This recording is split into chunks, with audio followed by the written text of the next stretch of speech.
Lady Henriques. Lady Henriques, the AJA, the Anglo-Jewish Association, was an association with a definite anti-Zionist bias. And in fact, they were the people, the circles, who had, during the First World War, protested against the Balfour Declaration, as far as that was concerned.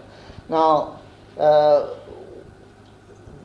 her evidence was completely unreliable because she had no contact at all with the people in Bergen-Belsen, and she was extremely unpopular as far as the displaced persons were concerned. I can tell you one incident which... You're talking about Rose Henriques. Rose Henriques. One incident which occurred a little later on. I was on a trip, and on the way back we decided to go into Celle, which was on the way to Bergen-Belsen, between Hanover and Bergen-Belsen. And what year are you talking about now? Which year are you... This is 1945. Which month? Could have been June. Could have been June. I can't swear to it. And we decided to stay the night and continue to Bergen-Belsen in the morning, which we did. That's the same as the driver and myself. In the morning we slept rather late. We had a rather tiring day, and it must have been about 6:30 in the morning or something. We were awakened by an enormous amount of noise going on at the door. And there I heard the voice of Josef Rosensaft, who was saying, "I'm going to kill you. Ich will dir the Haargenen. Ich will dir the Haargenen." And we quickly jumped out of bed, and we found him with his hands round the throat of Rose Henriques. And of course we interfered and stopped her. I mean, say it could have been some tragedy could have happened.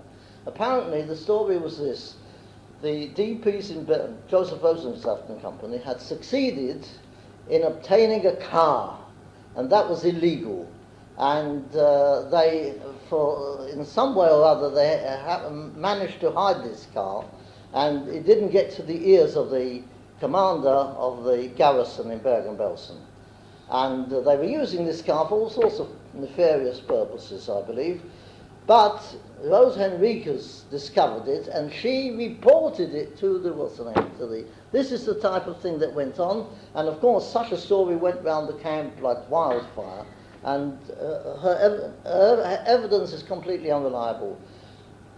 To top that, I was present at the sessions of the Anglo-American Inquiry Commission on Palestine, which took place, I believe, in 46 or 47. I mean, say that can be checked. 46. And Lady Rose Henriques was brought along to give evidence on the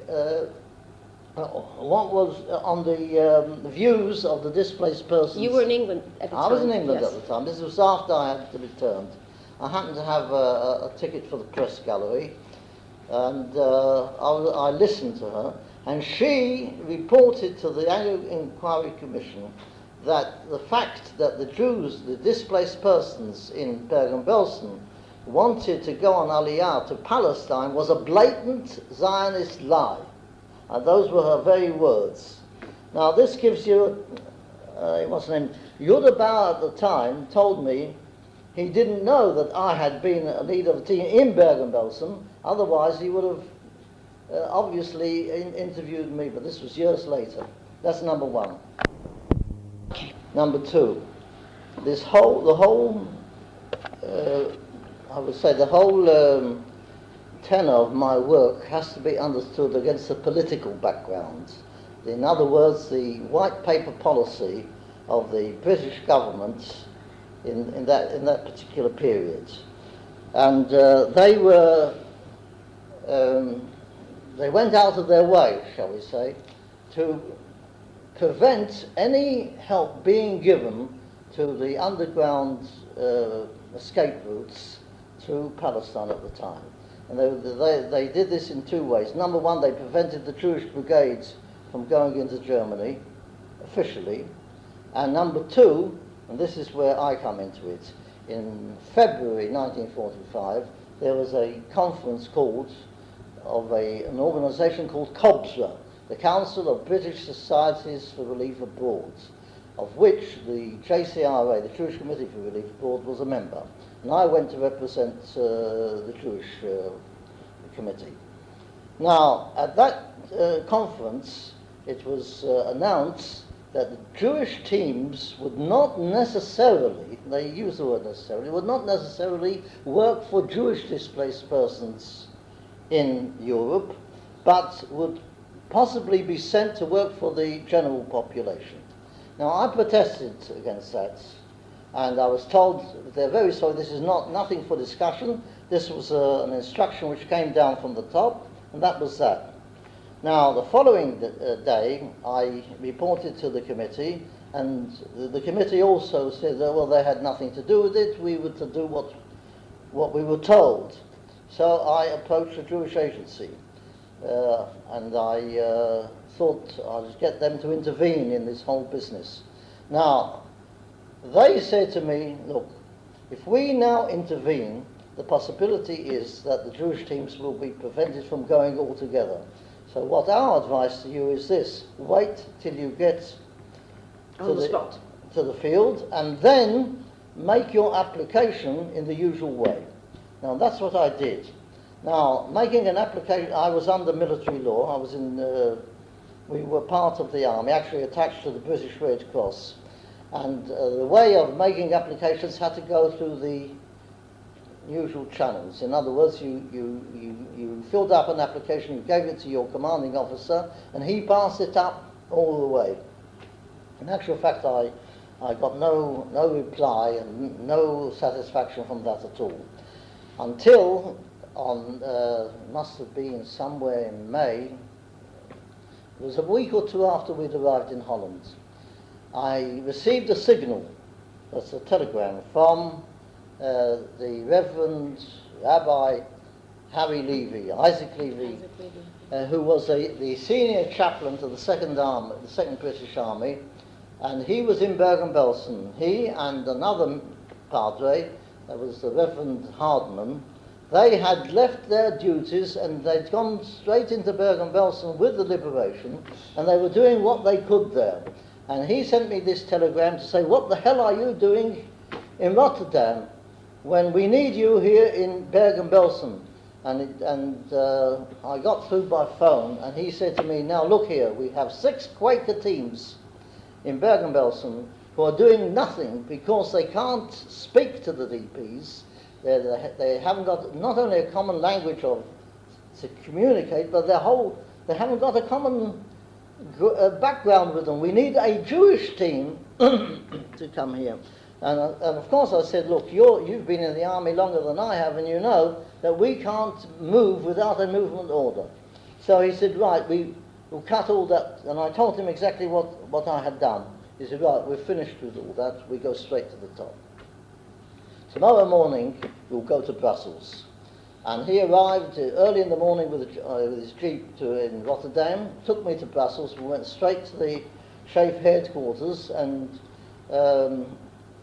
went to the departments that were dealing with DPs in military government, etc., etc. And we went straight to the head man, the colonel, and Harry Levy actually lost his temper with him and really went to town on this whole subject. And he said, we don't know very much about what's going on in the British zone at all, because there are all sorts of camps. It's not only Bergen-Belsen, all sorts of smaller camps all the way around. And what we need is a proper report on what the conditions are and what has to be done. Okay, before you continue, let me just go back Right. to get a little bit of biographical information. Right. Your name is Shalom Maagan, and your former name was Markovitch. And you were born in London. That's right. In 1917. The exact date right. is December the 27th. Okay, and according to the questionnaire, you were a student at which university? You didn't indicate. London. That's London. Jews College. Yes, Jews College, and you received your bachelor's degree from there. Yeah, yes, that's right. And you also studied in the yeshiva. Yes, Shivat Eitz Chaim in London. Eitz Chaim. And did you receive ordination? Pardon? Ordination? Did you get smicha? No. Okay. you had indicated in your questionnaire that from the time you graduated until the time you went to work for the relief unit, you had worked as a rabbi in the community. Yes, Could you please... what they called in England a minister of religion in the Torquay and Paynton Hebrew congregation. I was there for 2 years. Where was this? Torquay and Paynton. Uh-huh. It's in South Devon. I don't know if you know anything about the geography of England. And it's about 200 miles from London, on the coast. This was a community of evacuees from London and Manchester and the various towns. And what years were you involved in this work? 1941 and 42, something like that. 41, could have been 40, 41. No, it was just before we were married. We were married in 41. That's right, 41 and 42. And as a youth, were you involved in any Zionist organizations? Yes, I was a member of the Bachad, the Brit Chalutzim Tatiyim. And that's part of which larger Zionist organizations? That was affiliated to Mizrahi, Apollo Mizrahi, what is today known as Mafdal, right? Okay. And I was active in the junior movement, which is B'nai Akiva. Were you Madrich? I was a Madrich. We had a B'nai Akiva, a sniff B'nai Akiva in Torquay, and I was a Madrich there. And I was, in actual fact, I was one of the founders. I was a member of the Hanala Artzit of B'nai Akiva. Later, of course, I was a member of the Hanala Artzit of Bachad as well, and I did quite a lot of administrative work there. Did you come from a Zionist family? Was that how Yes. you got involved in this Partly organization? that, and partly the general atmosphere in East London, pre-war East London. After I had left Torquay and Paynton, I took over a hostel for evacuee children from London, Jewish evacuee children from London, and this became a B'nai Akiva hostel, run on the B'nai Akiva lines, and Edith was the matron and I was the warden. And that's how you didn't meet there, no, we had already been in Torquay for 2 years. To Torquay for 2 years. But there we also had children that had come from the continent. We had, out of 30 children, 5 of them had come from Europe. This included refugee children at the time. And you worked in the hostel until what year? Until 45, when I took leave of absence and went to, first of all, I went into training in London. First, I'd like to ask you, before you get into that, what brought you to the conclusion, the idea of going to work in the British zone, or what did you think you were going for? Well, now I'll tell you that's a very important point, because the Zionist organizations, Zionist youth organizations, received a request from the Jewish Agency that they would like members of the organizations to volunteer for these teams. This is before the war ended, or before the war ended, just before the war ended. And in actual fact, this wasn't all that easy, because most of the members of these Zionist of these Chalutzik organizations in the army. Not only that, but they were not British born. And these teams were only open to British-born citizens. And where did they come from? But the other members? Yes, the members of the Zionist organizations that were not British-born. Germany, Czechoslovakia, Central Europe, more or less. And they arrived in England before the war? They had arrived in England in 1938 with the Kindertransport. I see. And so it was quite obvious that they were going to turn to somebody like myself, who had not been mobilized into the British forces. Due to being a rabbi. Being a minister, rabbi. And I was... With a British passport. And they asked me to volunteer, which I did. And they also appealed to other Zionist organizations. And there were, in my team, for example, there were 3 members of Bachad, which included myself and the Lancer sisters. Sadie And then there was one young lady from Habonim, and there was one young man from Hashoma Hatzair. I believe we were the only members of the other members of the team were Stam Yehudim who wanted to help. But also there were 1 or 2 members of what was known as the AJY, the Anglo-Jewish Youth,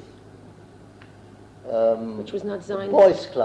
Boys and girls clubs, who were not only non-Zionists, they were anti-Zionists. They were affiliated to this AJA, this Rose Henriquez crowd, you see. So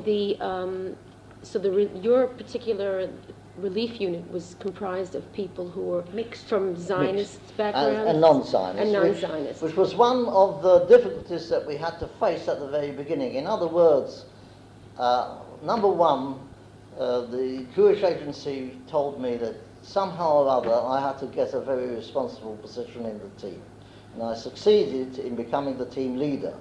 That's a different story all on its own, how I did it. But before that, how did you? What made you personally decide to join such a team, to go and do rescue work there? This was the what's the name? It was a decision of the Hanala of Bachad that I should volunteer for this work. And in those days, movement discipline was very strong, so I did. Apart from the fact that this was something, a way of this helping. was something that interested me, and I wanted to. After all, we remember that we knew extremely little of what was going on in Europe at the time, in the camps.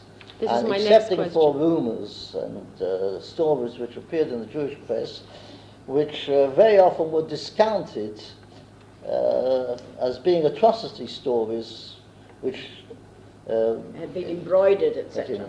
Exactly, but what kind of orientation did you get when you finally decided to go? What kind of information did you get that prepared you for this job? We had very little information of what was going on in the camps.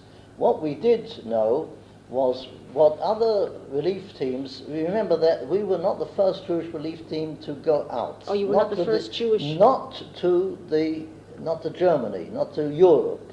There had been another team who'd been sent out to Greece. A Jewish relief team. Jewish relief team has been sent out to Greece as early as 1943 or 44, at a time when Greece had already been conquered by the British or the Allied forces, and they had gone out, I believe, to Greece or Egypt. It's recorded somewhere or other. Part of the Jewish Committee for Relief Abroad? That's right. That was one team that went out then. They went out during the war, and they went to these places. So I don't know very much about them. And on the basis of their experience, we received lectures, etc., etc. We also received other training, like training in first aid, and some information about relief work from the days of the First World War, which was mainly based on information that came to them through the American joint, etc., etc. But specifically, you had left England for Rotterdam, correct, in April? Well, when we were sent out, we were not. We left England before the war a day after Pesach. was over. It was after Pesach. A day after Pesach. That was in April. Red Cross went first, and then your VE Day wasn't until May the 8th. So that VE Day found us stationed in Holland in a place called Gave, which is not far from Nijmegen. Why Holland? What particularly brought you there? Well, this was the policy of the British Red Cross through the army, that the Jewish team was going to go to the general population. Now, in actual fact, I received sealed orders not to be opened until a certain day, and when I opened them, I found that we were being sent to Den Haag, and I knew. I'd already had a number of information that there were no Jews there at all. But the orders were changed and we were sent to Rotterdam. when we got to Rotterdam, in actual fact, the big problem was not the Jewish survivors at all, it was the non-Jewish survivors who were starving and scabies and I don't know what. How many people were on your team? There were 12 people on my team. Do you know all of them by name? Yes, sure. Okay. You want the names? Yes, please. Just a minute. There was Bertha Wine-Green, wife of Professor Wine-Green. There was, what was this? Gladys Bernard. No. She didn't come out till Breslov. Wait a minute, I'm going down. Now, Harry. the assistant leader was a young lady called Miranda. I'm not sure whether it was the second name or the first name. Miranda. Then there was a young lady called Kate Smith. Then there was Sadie Rourke, that's 4. Harry. There's Elia Harris from Havonim, that's 5. There was Sidney Khan from Hashem Al Sa'ir. There was, who incidentally is living in Ramat Gan, but he's lost his marbles, so there's no point in interviewing him. There was Judy Lancer and Erica Lancer. That's 8. There was Barney Pike, that's 9. There was Izzy Breslov, that's 10. Harry. There's Harry Goldrich or Goldring, something like Harry Goldrich, that's 11. And who was the 12th one? Bertha Wine-Green. No, I mentioned Bertha Wine-Green. Oh yes, Jaime somebody or other. There's an older man, he was about 56, Jaime, Bald-headed man, I yes. can't remember his second name, Jaime something or other, yeah. And at the time you were married, and you already had I was a child. married. I wanted to go with him because I left- spoke Yiddish. You wanted to I go. Did left you know the- Yiddish? Did you? More or less, yes. Was that a requirement? That Means of it communication was. with It was. It wasn't a necessary requirement, but most of the members of the team knew Yiddish, and or if they didn't know, somehow or other, understood it. they could manage with few words here and there. And spouses were not permitted to go with you, to go with the team? Shalom didn't think it No, was fair they- on leaving the baby. First of all, we had a boy, and secondly, I had to leave her behind to take To run the kids- hostel. to run the I had hostel. 30 There was- kids, 22 boys and 8 I only girls. took leave of absence, and that's more or less that. And I think I mentioned all the names. And the other people who went with you, they also went without their spouses, those who were married? Yes, no one went back. No. Professor there Wine-Green stayed wasn't- behind his There wife. wasn't any. All of these people were older than myself. I was about 24. 28 at the time. 28? No, I think it was about 28. But most of them, the average age was late 30s, early 40s.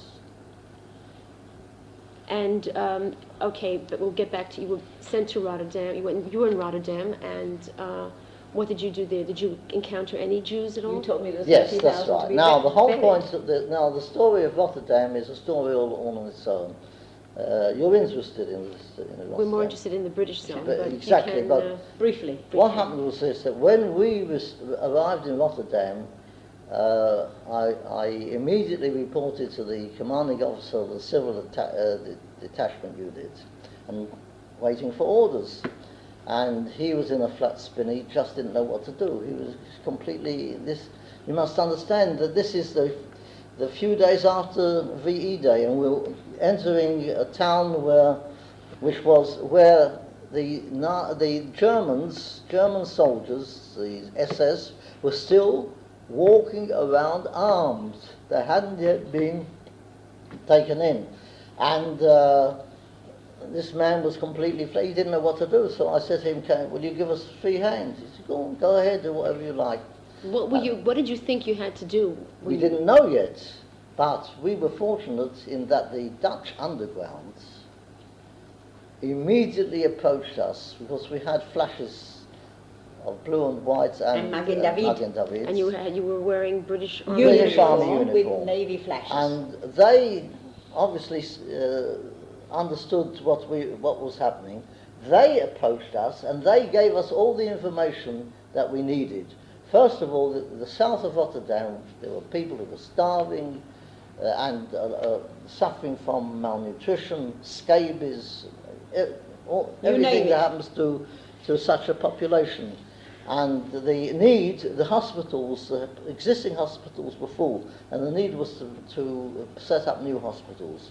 So you which were was- easily identified as Jews because Huh? of you were easily identified as, As Jews Jews, because of your that's right. flashes. Now, they said, we'll give you all the help we wanted.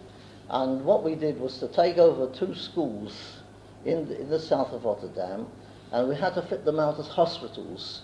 So what they said was this, that the Lloyd's Rotterdam warehouses were chock-block full of Blankets supplies, and so on. all sorts of things. And, but they were still being guarded by German soldiers. So they took us there, and we simply Emptied them. we pushed the German soldiers aside. There was no resistance, and we started bringing supplies from there. First of all, blankets. We decided no beds, so we put mattresses on the floor and blankets, etc., etc. Did you have vehicles at your disposal? Pardon? Did you have vehicles at your Yes, we disposal? had five vehicles at our disposal. They were smudim to the team. And they worked all night bringing stuff over. And within 48 hours, we already started accepting the bringing in patients. Now, they also put us in touch with doctors and nurses who were prepared to work for food. These were And- Dutch doctors, Pardon? Dutch doctors and nurses? Dutch doctors and nurses. And we had the whole thing going within 48 hours, long before the other teams in the town had even received any orders. They were just sitting around doing nothing. And that was the first feather in our cap. And that's when I received a signal from Harry Levy, and I left the team to carry on with their work, went to Brussels, and there this colonel, I can't remember his name, I'm not sure what department it was called, something debt control, DP debt control, and he said, I am going to send you on a reconnaissance, 10-day reconnaissance of the British zone, and I want to report on what's going on. Did you take with you any of the team? The driver. So you Harry. left about 11 people 10 11 people we left there. in Rotterdam? What happened was this, 10 people couldn't do all this work. We were also fetching dead people out of the houses and getting them buried and all sorts of things. What I did At was... the time he told me there were 30,000 people to be buried in Holland.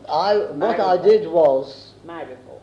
to divide up the work amongst each one. Each member of the team had to become another team leader. They had to get local help, and which they did, which wasn't all that easy because, but it wasn't all that difficult because of the fact that you didn't have to pay these people. If you gave them food, That was it. that was it. And I had one man in charge of the burial detail, and others in charge of the hospital, and various other things. So what I did was to leave them a scheme of work, and I went off first of all to Brussels. On the following day I started off with a driver on this 10-day reconnaissance So team. you basically, you were in Holland from April until... Well, there I can't swear to the actual. We were in Holland till about sometime in May, or maybe the end of May or something like that. And on the basis of this report I received a historical signal which We're talking unfortunately about does not exist. the report on special mission on behalf of the BRCS. That's right, special mission. Now, what does the BRCS stand for? BRCS, oh golly, what was BRCS?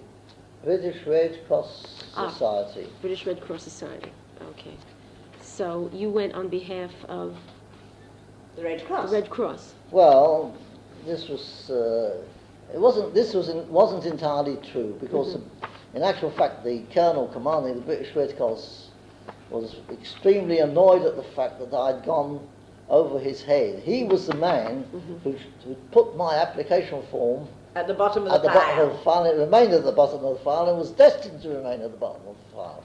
But I received it, I had an order from Shafe, and that counteracted anything else. So I went off on together with the driver, and we visited we simply wandered around the British zone asking where these camps were. And That was what you were told to do at the time? That was what I was to go told to various camps in various places right. and to report on the condition That's of right. the Jews. And that was my first visit to Bergen-Belsen. This was some weeks after the...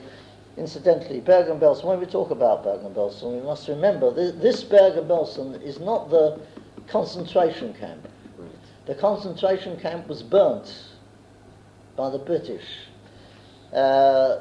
This camp, the displaced persons camp, was in actual fact a school for Hungarian officers, which was set up by the Wehrmacht, not far from the other camp, in Bergen-Belsen. Incidentally, Bergen-Belsen is no such place as Bergen-Belsen. There was Bergen, and there was Belsen, and the camp was somewhere in between those two villages or townships. I understand. Now, your first place. Now we're looking at the report.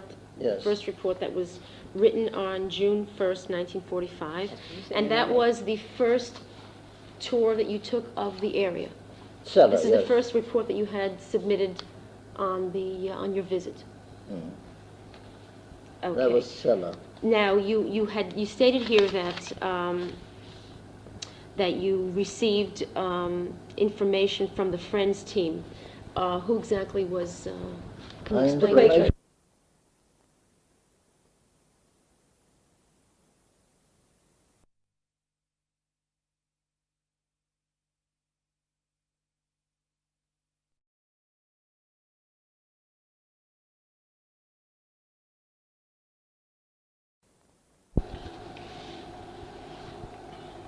Okay, the Friends team that you referred to in your first report is from the Quakers. The Society of Quakers.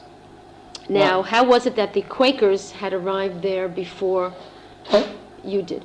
This was part of this policy. anti-Zionist policy of the British government, the white paper policy. It especially sent the non-Jewish teams in and to the Jewish camps, and we were sent off to Rotterdam. Incidentally, but on the point of the Jewish survivors in Rotterdam, now we didn't have to do much for them because they were very well looked after. The Jewish survivors in Rotterdam were the people who were in hiding. They had never been transported to any camp, and the Dutch underground gave them the preferential treatment to anybody else, and they were very well looked after, and they were in good health. And the only thing that I dealt with them personally, and what I did was to help them to set up their new community, synagogue, etc., etc. In fact, I gave the very first sermon on Shavuot in Rotterdam. I don't remember whether this was after we'd moved to Germany or back. Remember, we were going backwards and forwards all the time. And the question was what language, because I couldn't give it in English. I gave it in some sort of a Yiddish that somehow or other they managed to understand. Now, when you went to Germany, you also went back and forth to... yeah, sure. Because of the fact that you were the team leader? Question of a few hours driving. Because you were the team leader and you had Number one, I left a sub-team in Holland. That was Erica Lanza, and I don't know who else. And Miranda. Miranda also left there? I people can't left remember. in Holland. I left a sub-team who stayed on in Holland. Subsection. Well, I know that Erica Lawson was in Holland. I want to come back to this signal that I received on the basis of this report because it's a historical signal. Unfortunately, I don't know what's happened to it. I had it for many years and it's disappeared in the course of time. Well, what did you have for many years? What was the signal?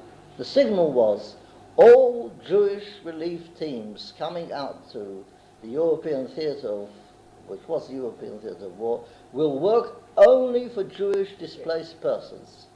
First time. In other words, it was in a way an important achievement for us. And we were then given immediately a movement order to move into Diepholz. We hadn't yet moved into Bergen-Belsen. We moved into Diepholz for the time being. I think we were in Diepholz. There was a camp in Diepholz. I believe I reported on it. Yes, in the next the next, No, and, yes, the last report. report on depots. In there July you are. 12th. Right. There you are. There's a whole report on depots. Right, that came after your visit to Belsen. Yes. Okay, if we can get back to your first report, it was in June, and you were the first Jewish Team. team to arrive in these areas. In these areas, that's right. What was your encounter with survivors? What did you see? And My first encounter with survivors were in Holland, and they were people who had never been deported. In other words, they were in hiding. There were two groups. There was the ordinary civilian group in Rotterdam itself. There was the man who was in charge was a man by the name of Utcher Cohen. And he was, they were very bitter about the activities of the Judenrat there, which they wanted me to look into, but I don't quite remember what happened with the whole business. I mean, this whole Judenrat business was a complete problem on its own. what was your encounter with the DPs in Celle? That was Celle? Yes, that was the first. That was the first place you had visited. That's right. How was their reaction to you when they saw you with your? Well, I'll tell you, their reaction. The first real reaction was in Bergen when we got to Bergen-Belsen. I had a 10-day reconnaissance, and we ended up in Bergen-Belsen. The first reaction was a reaction of terrible disappointment, because they thought when they saw me coming in with this flash, they thought this was the Jewish brigade arriving. And I had to disillusion them. And then I explained to them that we were a relief team from England, and that we would eventually come in to help with whatever there is to help. So when you first came to Belsen, were you the first Jews they had been in contact with? No. No. The chaplains. Of the Jewish Army, that's Harry Levy and Harman, they were already Harman. there. There was another chaplain, but not worth mentioning. Okay, let's move back to Celle and the camps there. You were the first Jewish teams to arrive there. In Celle. In Celle, yes. You were, and the chaplains had not gotten there yet? Shalom. The Pardon? chaplains hadn't gotten to these places. No. There were only 2 or 3 chaplains there, and the what's the name? What was happening in Bergen-Belsen was so overwhelming that they didn't want to go away. Levy had to go, but Harman simply refused to go, and he remained there for at least until we arrived. Hardman refused to go where? Pardon? Where did to Hardman go away from Belsen? Oh, Hardman wanted to stay in Belsen. Yeah, didn't he want to go stayed. anywhere He else. simply stayed in Belsen even if it was a question of just encouraging people. He was extremely moved by the whole thing. In fact, when I saw Hardman, he was on the verge of Hitmotatut, of a nervous breakdown. He had been there with the liberation. Yes. I'm not sure whether he's still alive, but if he is, then his evidence is certainly invaluable, no doubt about it. And the chaplains were sent by which? They were sent by the chief rabbinate in England? Or They were attached to the British Army in the usual way that a chaplain is attached to the chief rabbinate. I can't remember exactly what the procedure was, but there were quite a large number of Jewish rabbis and ministers who were Jewish chaplains to the different sections of the forces. In fact, we met and talked about it I remember a meeting between myself and Levy and the chief chaplain to the whole of the British forces, who was later on the chief rabbi, Sir Israel Brody, who he was then the chief chaplain to all the British forces in India. And we met near the headquarters of the Second Army on Lunenburg Heath to discuss what part the chaplains could play in helping in the DPs. So you had been your first task in Germany was to take this 10-day tour to report on the conditions. Simply report. To simply report. And you were with one driver, and you didn't have any other members of your team? No, only just one driver. Okay. And I'll be referring back to your initial visit, but after that tour of duty, what did you do then? We went back to to Rotterdam to wait for a movement order, which we received very, very quickly. And as soon as we received the movement order, we moved into Diepholz. I see. So you went back to Rotterdam, and then you waited there, and then you moved to Diepholz. That was probably in... beginning of June. Yeah, I think I must have a date here somewhere. Well, this one is the one from... Report on Diepholz. 7:45. That day, that's too late. That's when it This was July. Where they got that date from. 7 is already July. Right. No, it was before July. It was sometime in June. Sometime in June. I'll soon tell you. The report on the special mission was 7. Yes, this is the 1st of June. And that was the initial... The initial report. Initial report. The special report. I see. And I should imagine that this, in June, that if this is in the 1st of June, then we moved into Diepholz sometime within a few days after this report was sent off. I see. And we didn't stay very long in Diepholz. The whole idea of going into Diepholz was to move the whole of all the displaced persons from Diepholz into Bergen-Belsen. And then we would move with them into Bergen-Belsen. Originally, they wanted to move them out. Am I correct? No, that was my third general point. This question of the policy of repatriation.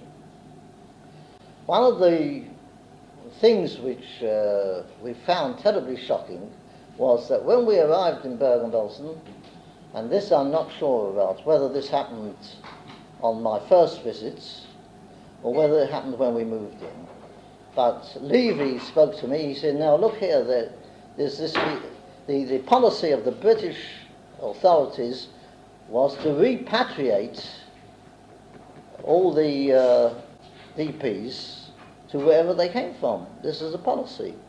And he said, "This is terrible. I mean, they send everybody back to Poland, the graveyard of their memories. They certainly didn't want. There were some who did want to go back, and they were repatriated. I mean, so we didn't interfere with that.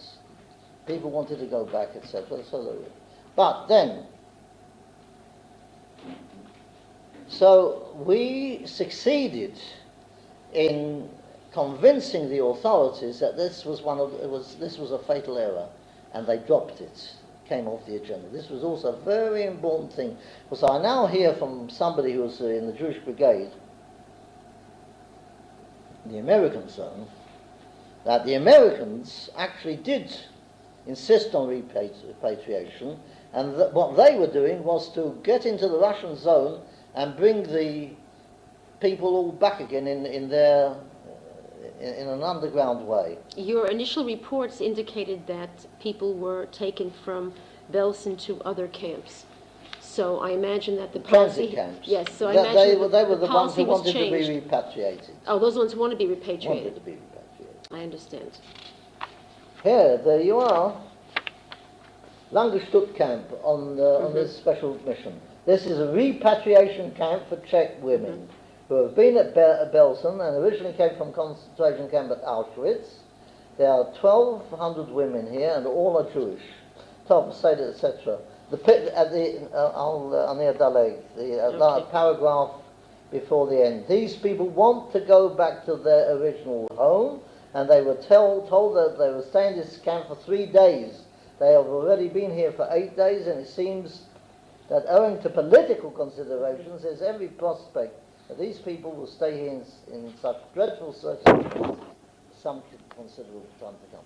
Now, the fact is you have to differentiate between Czechs and Poles.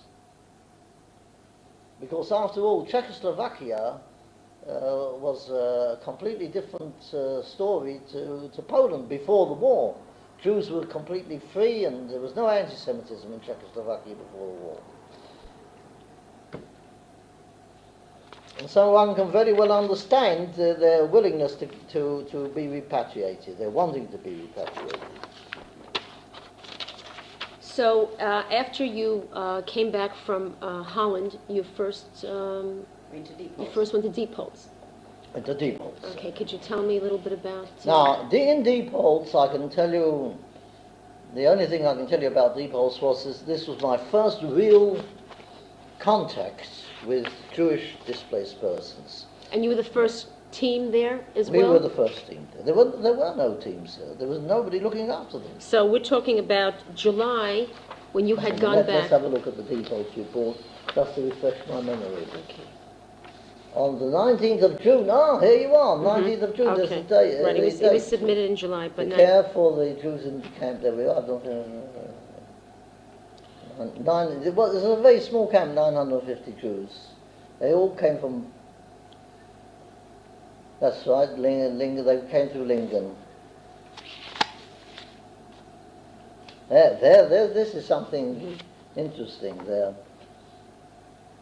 They were evacuated as a first transport to Lingen, which was then regarded by 21st Army Group as the future holding centre for all Jews who did not wish to return to their countries of origin. So why were they taken from Belsen to Lingen? Pardon? Why were they taken from Belsen? I should imagine that this was part of the repatriation policy. I see. In other words, first of all, let's move all those who don't want to go back, let's move them into a holding camp, and then we'll see what happens to them. Because they originally wanted to empty out Belsen. Yes, they wanted to empty out Belsen. Oh, I see. And you indicate here that there was a children's school. Do you recall how many children there were there? The children's school, remember? Now you're asking questions that I don't think I can remember. School.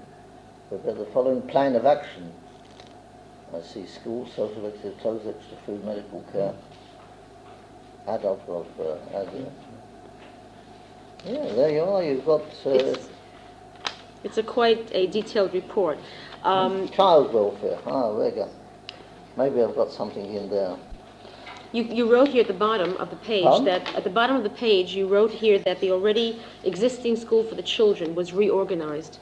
That's right. Now, you want to know about do you remember anything in terms of who did it? Who the teachers who set up the school? Because you came to a situation where it was already established. Yes, that's quite true. And you were the first group there. I can imagine from...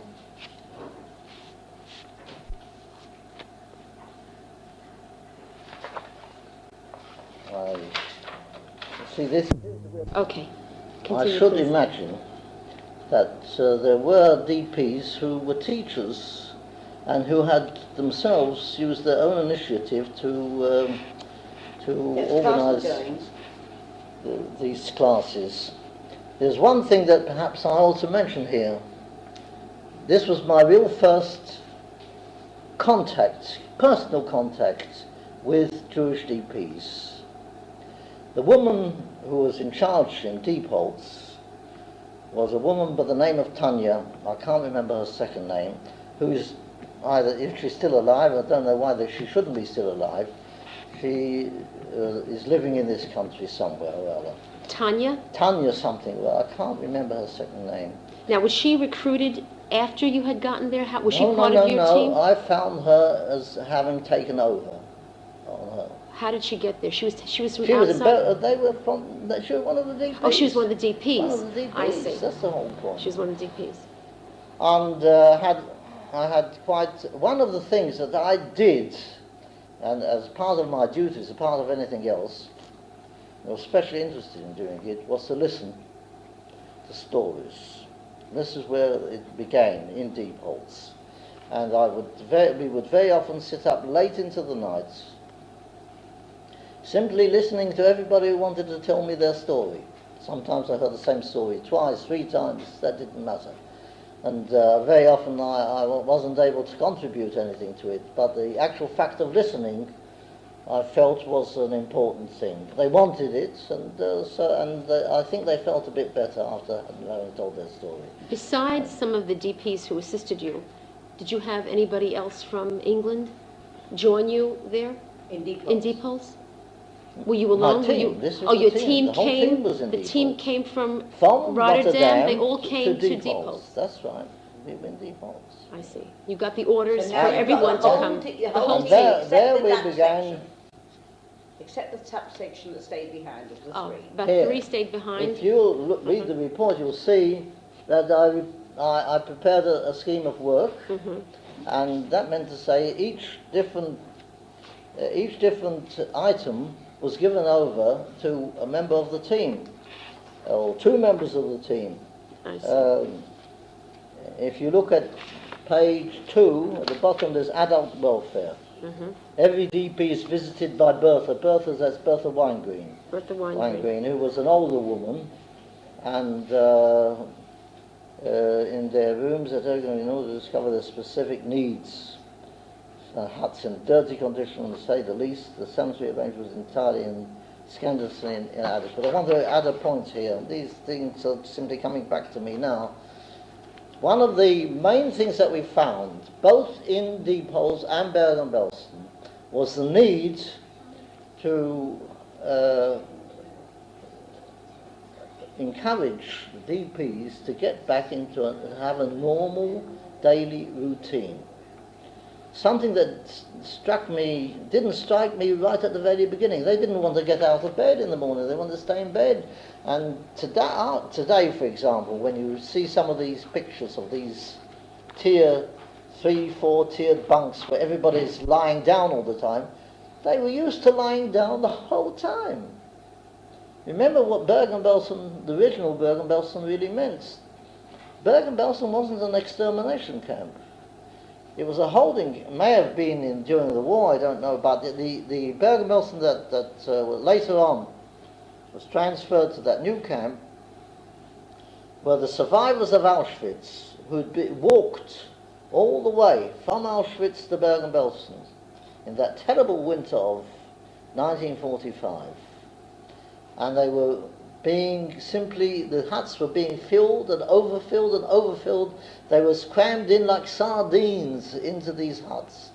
And they were used to simply lying down on them. What else were they going to do? Remember that these people were in those huts for months. And they had to, I'm trying to remember the things that I was told by these people. And all their life activities, the ordinary life activity of a man and a woman, had to be done inside that hut. They weren't allowed to leave the huts. They couldn't wander around. And one of the things was that they wouldn't get out of bed. I went around myself, trying to encourage them to get up and do things, and get back into a normal routine. That was a very important point that people either didn't realize or have forgotten.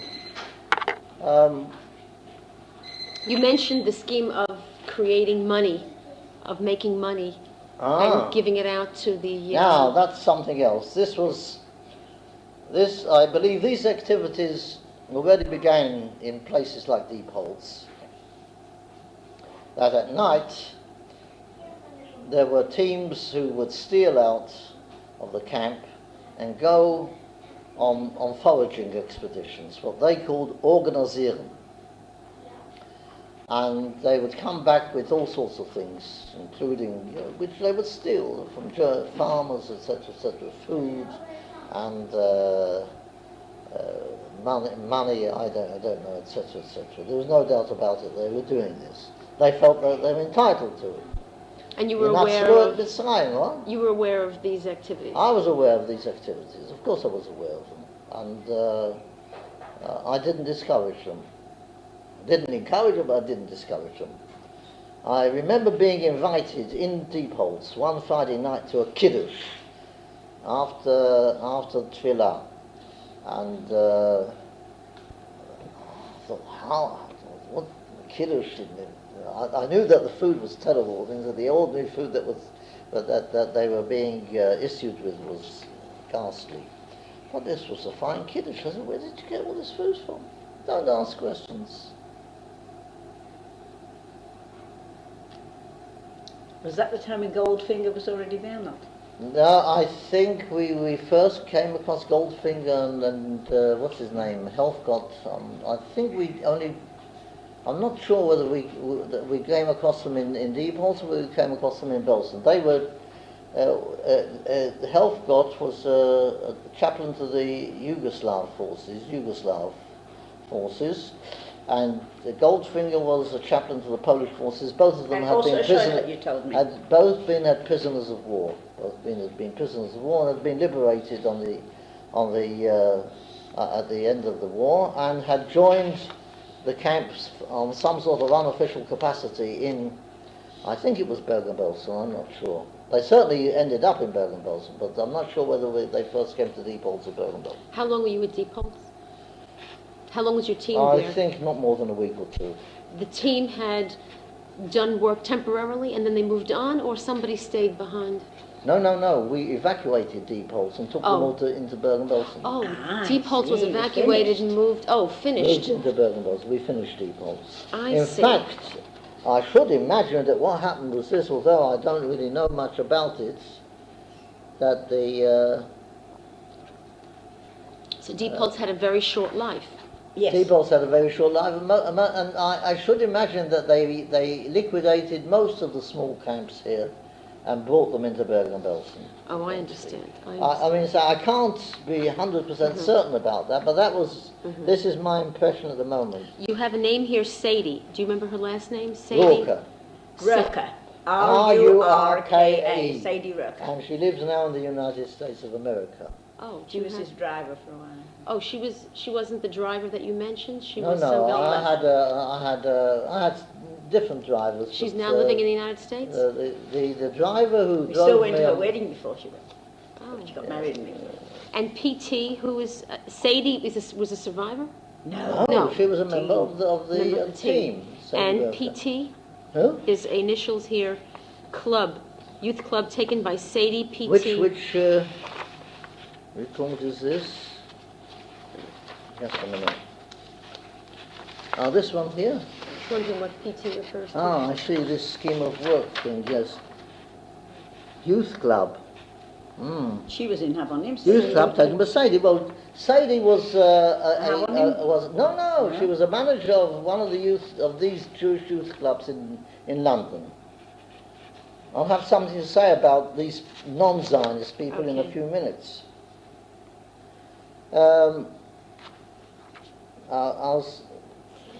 Now, you had also mentioned here in your report that you were able to get cleaning supplies and in that way help clean up the camp. Where did these supplies come from? That's one of those difficulties. We had brought a certain amount of supplies with Within us. the ambulances as well. And Because there were reports, your initial reports of your tour of duty, it was mentioned that the places were dirty and they could That's not right. get cleaning supplies. And then here you mentioned That that there are cleaning supplies. What made the difference between one place and another? where did I mention there were cleaning supplies? Yeah, I'll have to try and refresh my memory on this. Well, it's a small detail. It's not really that important. Here below, number 3.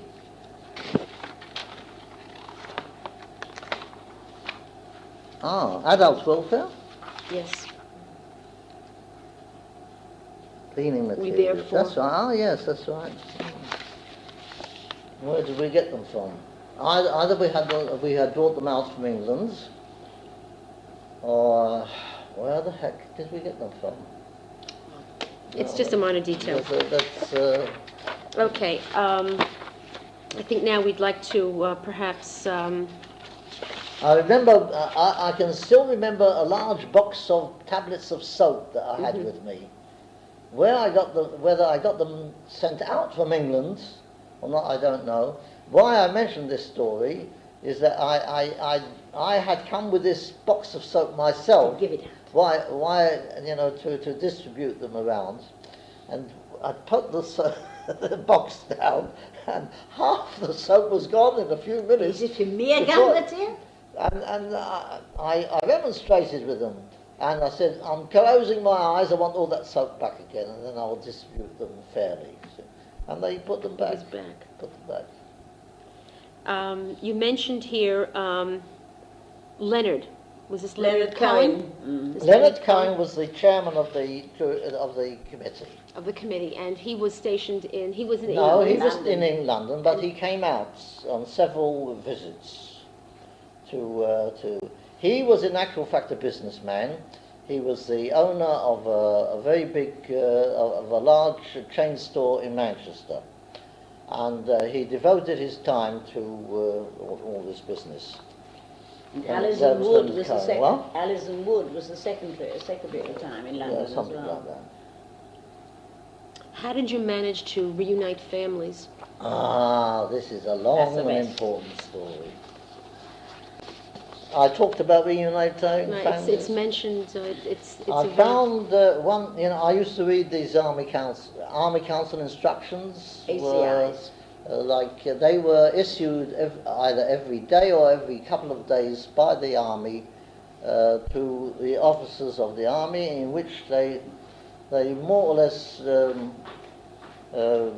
detailed what they wanted done, something like that, regulations, etc., etc. And then I found amongst these regulations that the authorities would look with favour upon any help given to reuniting families. Now, at the very beginning, I started with this in Bergen-Belsen. I can't remember exactly when, what month, etc., but I spoke to Jottel Rosens after one morning about it, and I said, now, look, you've got the means to do this. I want you to give me as much information as possible whenever you find out that there's a brother or sister or wife, etc., in another camp. And I will do my best to reunite them, either to send them on to from Bergen-Belsen to the other camp or bring the other one in. And he was able to give me, he got his people wandering around there. They knew things. There was a grapevine there that was very, very active. And they got to know where these people were. And we were able to really reunite quite a few families in that way. Sometimes there was something else, you see, which was very important that I don't think people really know about. There was a coming and going all the time from one camp to the other. In actual fact, legally speaking, the DPs were not really allowed to go out without permission. Right, you mentioned that here.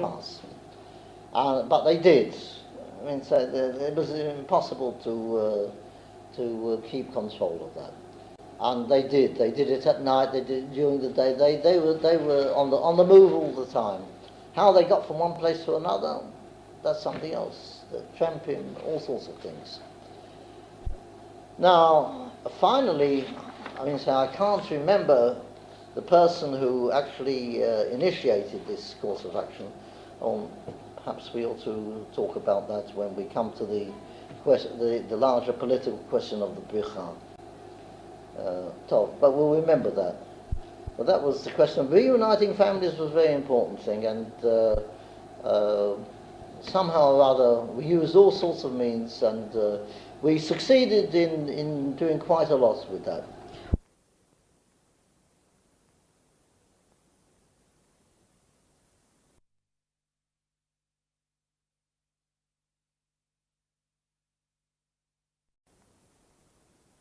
Came out. Okay. I'm interested in knowing about your report on the DPs in Hamburg. Yeah. Could you tell us the background on that, please? Well, first of all, it was a trip that we made with Leonard Cohen to various places, including Hamburg and Bremen, Lübeck. I don't know if I ever reported on that, but if it is, it's in another report that you haven't got.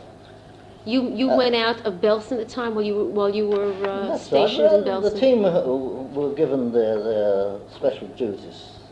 That's why I said I was very often occupied with administrative, etc., and trips around, the general reporting on different places, so that I couldn't tell you exactly what they were doing, but I was able to rely on them. They were perfectly reliable. And Hamburg, yes, we went to Hamburg and we started to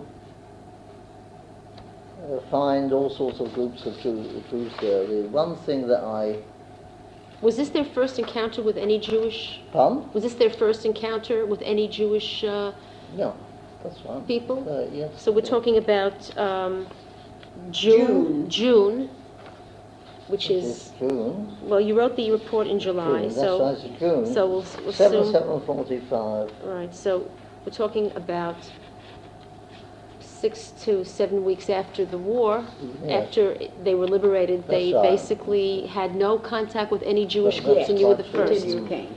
Hmm. Do you remember anything from Hamburg? Here you can see that they wandered into the town unofficially and indiscriminately.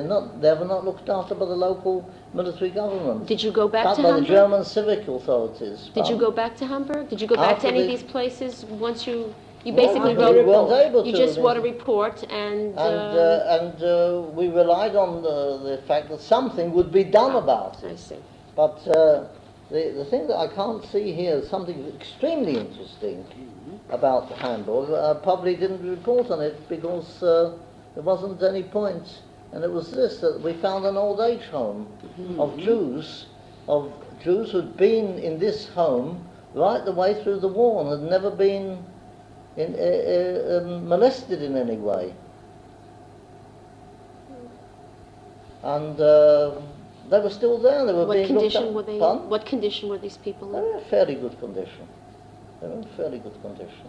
They were simply, they were being, I should imagine that since this old age home was administered by the German civil authorities, It continued. it continued. I mean, so nothing was done about it. I was extremely surprised, but that was so. I see. So basically, these reports are. This report is more or less by a visit, and after that, you really had no knowledge as Of to what happened. What happened to them? Maybe they were all finally Put into taken one into camp. Bergen-Belsen, because that was the main holding camp afterwards. Now, come back to the sort of political setup. But before the political right, setup, yeah, okay. you were basically then stationed at Belsen. Belsen. And were there any other Jewish teams there from other organizations?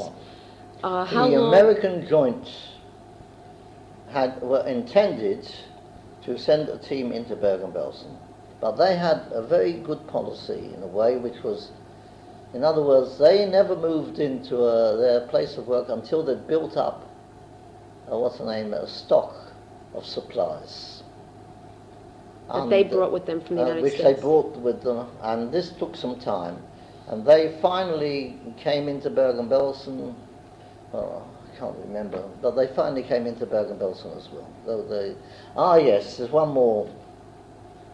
There were 4 rabbis who were sent on behalf of the Chief Rabbi's Emergency Council of Great Britain into Bergen-Belsen in order to do so-called relief work, religious relief work, if you like to say. And they were. Now, do you remember the frankly names? speaking, pardon? Do you remember the names? Yes, sure. There was a Rabbi Eli Munk, who was a very fine man, and he's an exception to this 4. There was a Reverend Abraham Greenbaum, who incidentally should give evidence he's living here in Jerusalem. Yes. Attached to, he was attached to the Bar Ilan. He was chief Schnorrer chief of Bar Ilan for many years, but I believe he lives in Jerusalem. Yes, here. he does. And who, incidentally, can give quite a lot of evidence. I don't know if you have his name. Yes, I do. Good. And then there was a Rabbi Shlomo Baumgarten, who I can't imagine he's still alive. He was an older Baumgarten? man. Baumgarten. Baumgarten. And there was a Rabbi Joseph Wilensky. Those were the 4. Now, these people, with the exception of Abraham Greenbaum, who had been a member of Bachad, Oh, so And did you known to know us. him? and who Very was very well known to me, who more or less cooperated with our team. The others wouldn't have anything to do with us. Was he sent after you? Pardon? Was They came Greenbaum out sent after us. after They you? came out maybe June, July, or something like that. Were they considered team number 2? Pardon? I mean, the teams were They given... weren't part of your team. They They weren't were not in any way connected with the Jewish Committee for Relief Abroad. Oh, they were with the American Joint. Not the American. No, they were with the no. rabbinate. Chief Rabbi's Rabbi's Emergency Council. Council. I see. Okay. And also in uniform. But he just happened to, two of you just happened to... Friends from Bnei Akiva and Bachad. Yes, Right, exactly. okay. Now, these rabbis made themselves very unpopular amongst the Jewishly placed persons for one simple reason.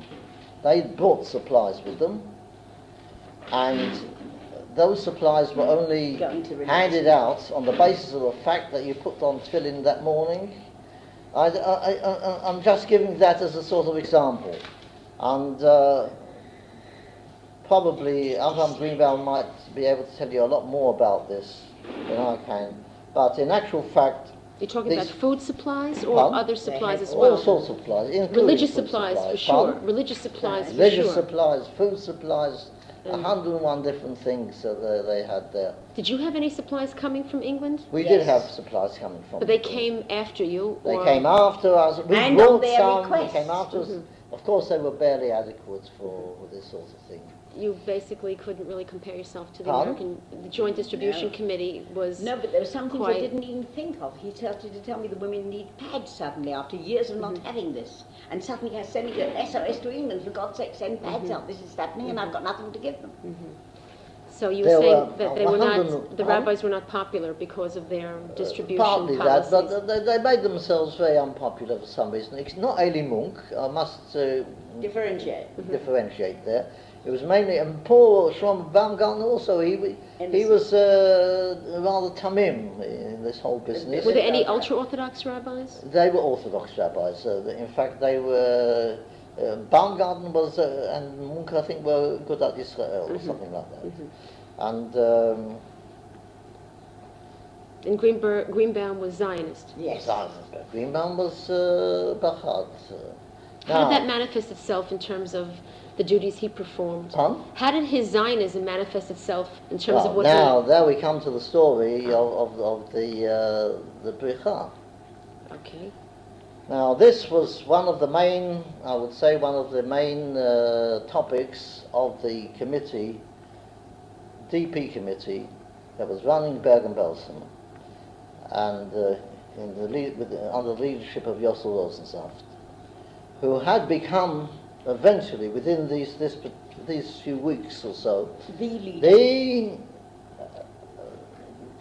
coordinating chairman of the whole of the British Zone, of all the DP committees of the British Zone, the Irgun She'erit HaPleita, etc., etc. And what would happen was this, that the representatives from all different camps were coming in and meeting with us, with, let's say, Rosensaft, and I, of course, had to be in with this whole thing because we were the ones who were somehow or other going to give them the actual practical aid in this whole business. Now, the whole idea was this: we finally came to the conclusion that our position was really a very simple one. We had to transport those DPs who wanted to go on Aliyah. We had to transport them to the American zone. In the American zone already, the Jewish brigade were able to be active and take them to the ports in Italy. The Jewish brigade did not come to Belsen yet? Not yet. Not yet. I believe they were only allowed in much, much later. Well, you were still there? No. No, you had not seen any Jewish brigade. We had not seen any Jewish brigade. And you had left Belsen when? Could have been October, October. And in your something time, like that. you did not see any from in the British zone that you're. No, I hadn't. But you knew they had arrived in the American zone. I knew they were active in the American zone. I knew they were stationed at a place called Klagenfurt, which is on the border of Austria and Italy. But they were very active in an underground way. And so all their activities were all unofficial. They had to get out on false passes, all sorts of things. So anybody who wanted to leave for Eretz Israel had to go via the American zone. Via the American zone. That was the idea. And who was involved in the activity? In the American zone, the American Joint were already active. They had teams in each camp. I can't remember the names of all these camps, but somewhere near But officially Munich, they were not, of course, they were not Zionist. No, of course not. Now then, my first experience of this sort of thing was already in Holland, because I made it my business in Holland to, apart from running the team, was to get in touch with the Jewish survivors, and also to get in touch with the survivors of the Chalutzik organizations. Now this is a very important point that people don't, I don't know if they don't know about or they don't realize, that there were originally, before the war, there were different Zionist Chalutzik organizations. There was Hashomat Seir, Hechalutz, Bachad, Dror, I don't know, all sorts of things. They would decide, the survivors, and there weren't many survivors, certainly in Holland, maybe not more than about a dozen. They decided that this has to be a thing of the past. There would be one Chalutzik organization, Nocham, Noah Chalutzi Mu'uchad. And this was the idea also that went over to the camps in Bergen-Belsen. It was only when the Shlichim of Hashomat Seir started to appear in Bergen-Belsen that they said, now stop all this, we're going to set up we'll set up Hashomat Seir. If they set up Hashomat Seir, the other people said, right, let's set up our organization. Were you there in Belsen when the Shlichim came? No, this was after my time. They After didn't your arrive time. till... So while you were there, basically the only other organizations you came in contact with were the Joint. Joint, I was in close contact But no with Joint. Jewish Brigade and no Shlichim. No. And Ort? There was no Orts, no. No other official I was already in organization? contact with Joint in Belgium before we went into Holland. And But there was no official representatives from I think the man's name was Joseph Schwartz, the Could it director, be? the European, yes. Joseph Schwartz. But when you were in Belsen, the time till October, there were no representatives from Eretz Israel in Belsen. No. Officially, no.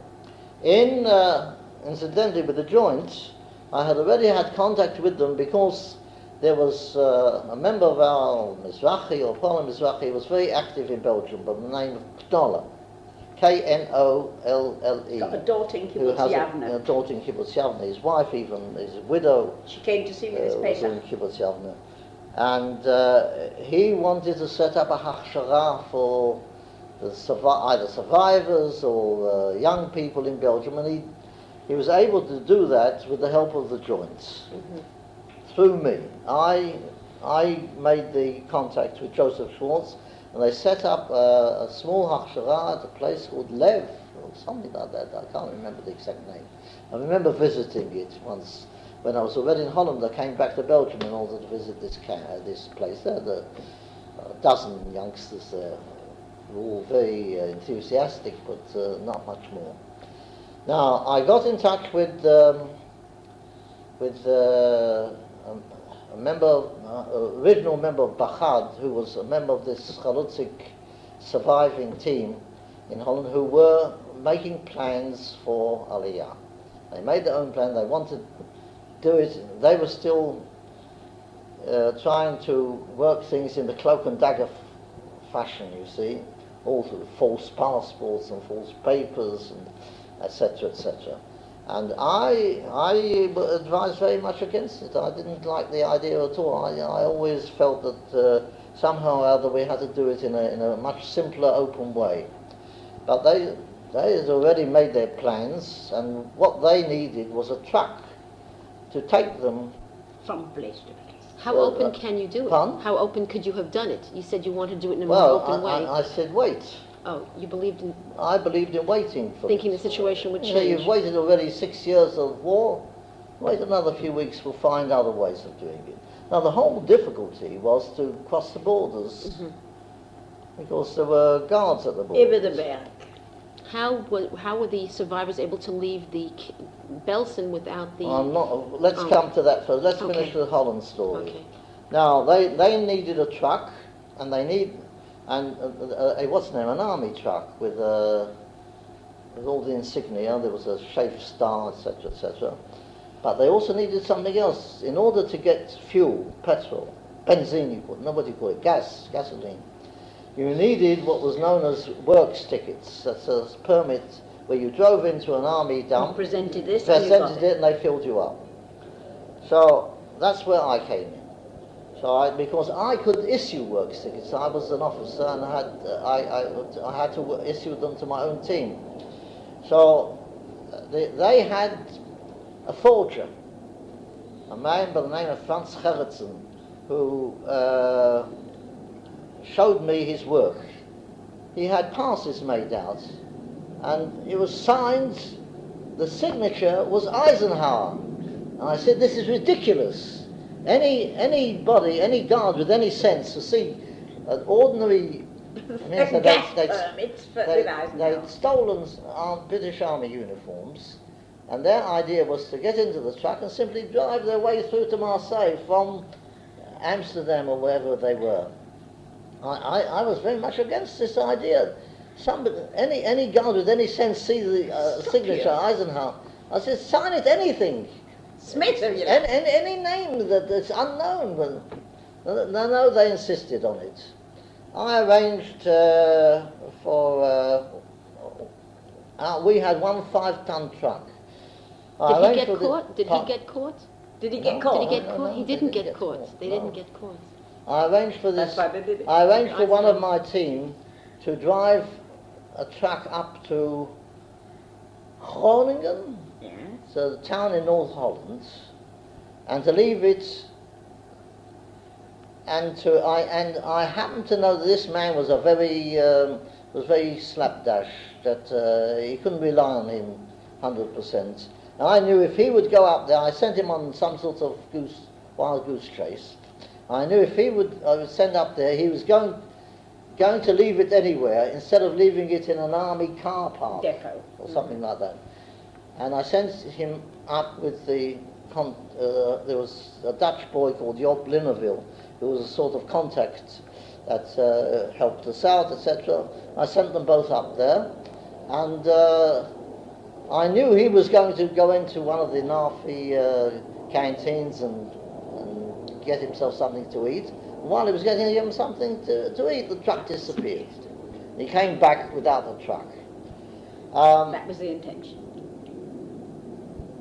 They got into this truck and they simply drove right the way through to Marseille, and they reached the Bahad man was, I don't know if he's still alive, I can't remember, but his brother's in Yavne called Yitzhak Asher. His name was Hari Asher, Naftali Asher. He might still be around somewhere, and he could tell you this story. I mean, say what happened on the way, etc., etc. Now, this gave me an idea that we simply had, that way. in order to move perspective on even from Bergen-Belsen, we had to simply drive them in army vehicles to Munich. Who was going to do the driving? Members of my team. Now, up till then, I hadn't trusted the non-Zionist members. Mm-hmm. This time, did you have any discussions with them over these issues? Not yet. Were you able to? You couldn't feel them out yet. Then, I began to realize that these people had been affected by having contact with the DPs and seeing what was going on, etc., etc., and having heard the sort of enthusiastic desire to go on Aliyah from DPs, etc., etc. And they knew the problem, and they turned out trumps. And most of these non-Zionist people were the drivers who actually drove them all through the nights into the American zone and came back. And very often, either they continued with their work during the day, or very often somehow or other we had to cover up for them, in order for them to get some hours sleep, etc. Who in particular, could you, anyone in particular? Pardon? Who are the drivers? Who are the drivers? Anybody from... I can remember that Kate Smith was one of them. Mm-hmm. She was considered a non-Zionist? No, completely. She was very Where was she from? Where was she? Very assimilated type. Which organization did she represent? She didn't represent anyone. Nothing. She was just... Remember, most of these people were simply volunteers. I see. So she was they one of the wanted to do drivers. something. I remember How the did she case manage that- to do it under the without the British watching? No, that was the problem. That was the trick. The whole point was this, that they simply had to pick them up outside the camp and hope that the trucks wouldn't be searched on the way. But generally speaking, what happened, if you went on a journey with you're in an army uniform, you've got you've got a leave pass, you've got a work ticket to get petrol on the way. You're stopped by a military policeman. And it's a military vehicle. He looks at the papers, and it's a military vehicle. He doesn't bother to look behind. He waves you on. And how did the people just walked out of the camp? How'd they get out of the camp? Ah, yes. Well, there were ways and means of getting out of the camp. Either That wasn't the most during difficult part. Pardon? That wasn't the most difficult part It of wasn't the the most exercise. difficult part. Either they went out in daylight hours when the camp was still open, which wasn't all that difficult. Or they had holes under the fence. I mean, so that was, in any case, they were moving around. So that wasn't all that difficult. The difficult part was the head counts.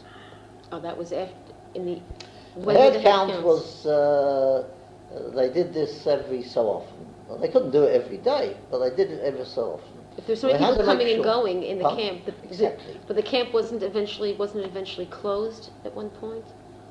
What do you mean? Belsen, didn't they stop taking people in at one point? Not while you were there. No.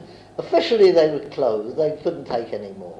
But unofficially, I mean, say people were coming and going all the time, and that was one of the things that we had to work out.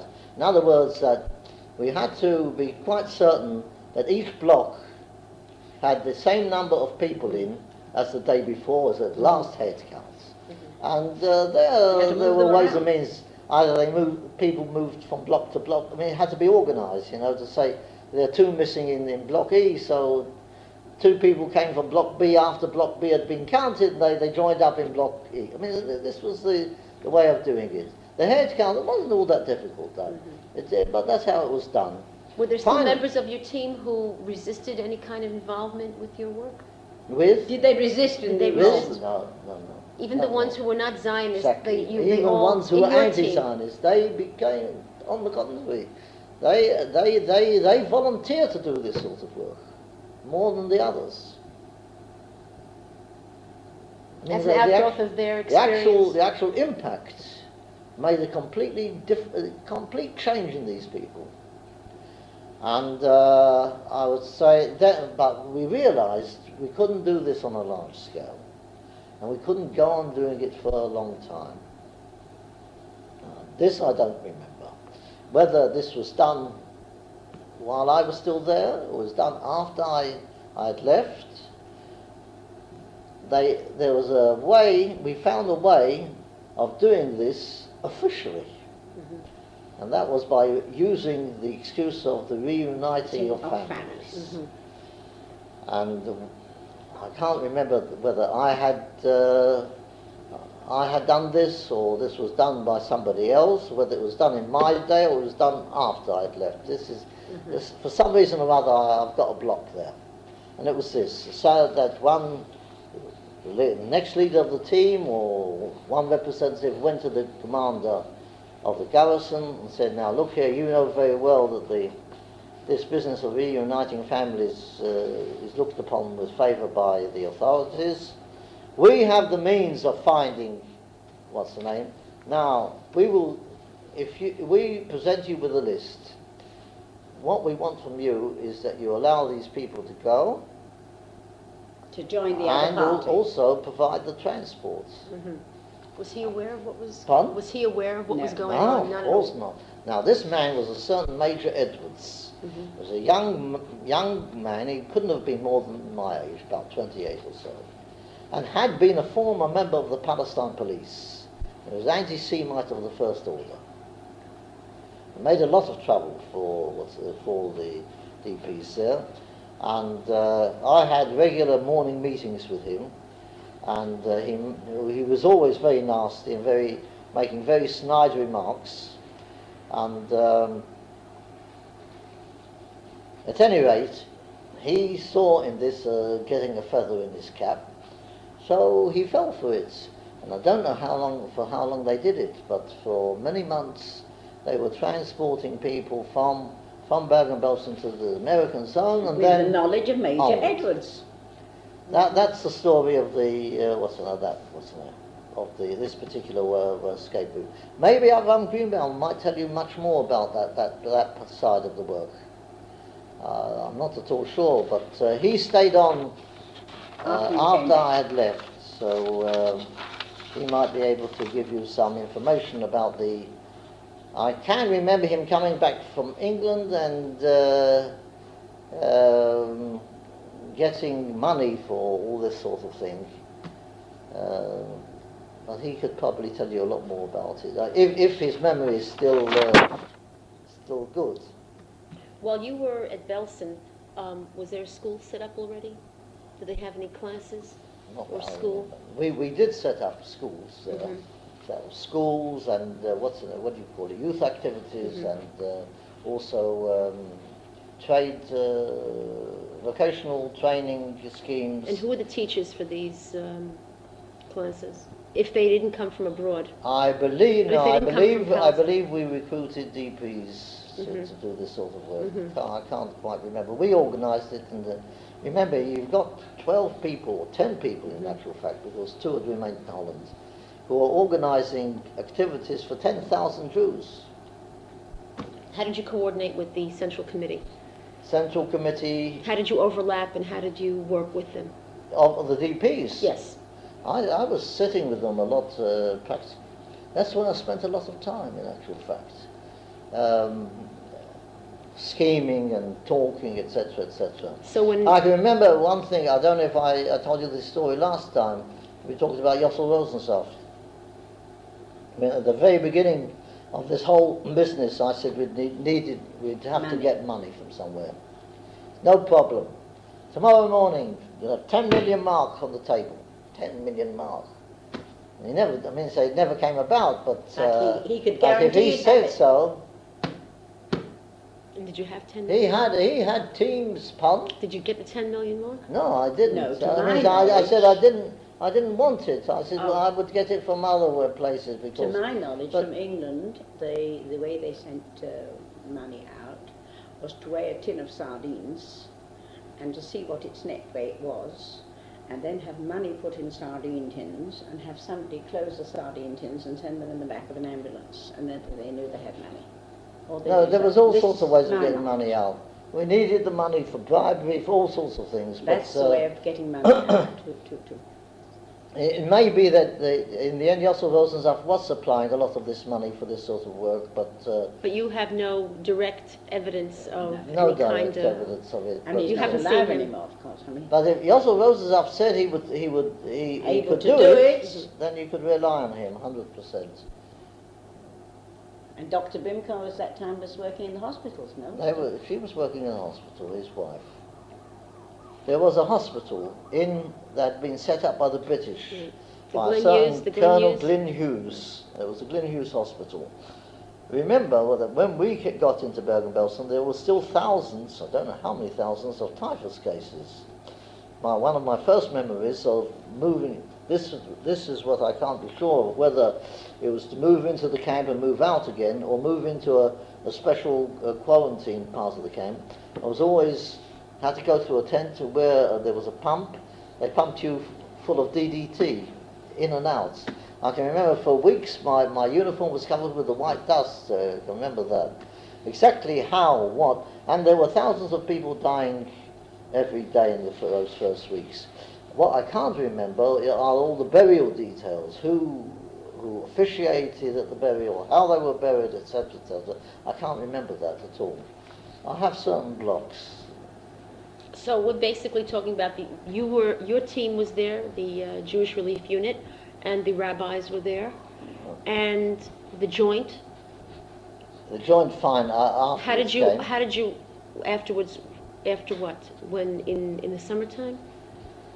While you were there?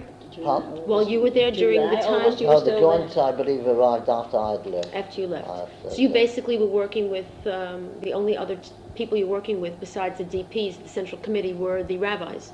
Who know the people from outside to work so with.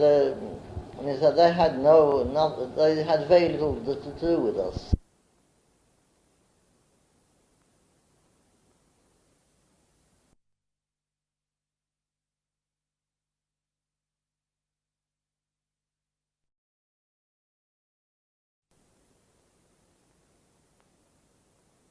Very important, who could give enormous amounts of evidence, but she was one of the survivors.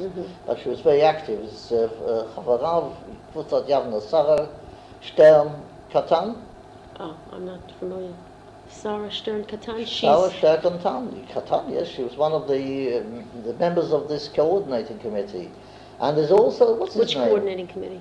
Of the TPs, of the whole of the Central Committee. I don't know if it was the whole of Germany or the whole of British Zone. There was another man who's around who was a member of the Knesset, Avraham Melamed. He was also a survivor. He was also one of these people. He was a survivor. I must tell you another person who went out also with the American Joint, but she Shea is no more. Abramovich? Shea Abramovich is still around. Yes, but Sophie American Gold went out as well. Sophie Gold, yeah. Sophie Gold went out. She knew Polish. She was Polish. She Wait a minute. No, there were a few others, but... But Avram Greenbaum is still around, and he went out with the American Joint. No, Avram Greenbaum did not. Not Avram Greenbaum, but Shea Abramovich went out with the American Joint. But that was the American Son. That's a completely different story. Were there any other Zionist activities in the camp, and how did they... Oh, yes. If you'll notice in one of the reports, I don't know which report it is. I think I mentioned it. Here, Monday, 8:30 p.m. Lecture on Palestinography by myself. That's Deepholtz. That was Deepholtz? Yes. In Deepholtz, that's right. Services, Onyx Shabbat. So you said you set up schools and classes by the DPs themselves, because there were no other people from outside. Any other kind of Zionist activities? Yes, there were these. First of all, there was this Nocham, who had the ordinary Zionist activities. What about general teaching of Ivrit? Anything? Who taught the Hebrew classes? Yeah, they got me. First of all, a lot of them knew Ivrit very well. A lot of these DPs either had been Yordim before, between the war periods. That's number one.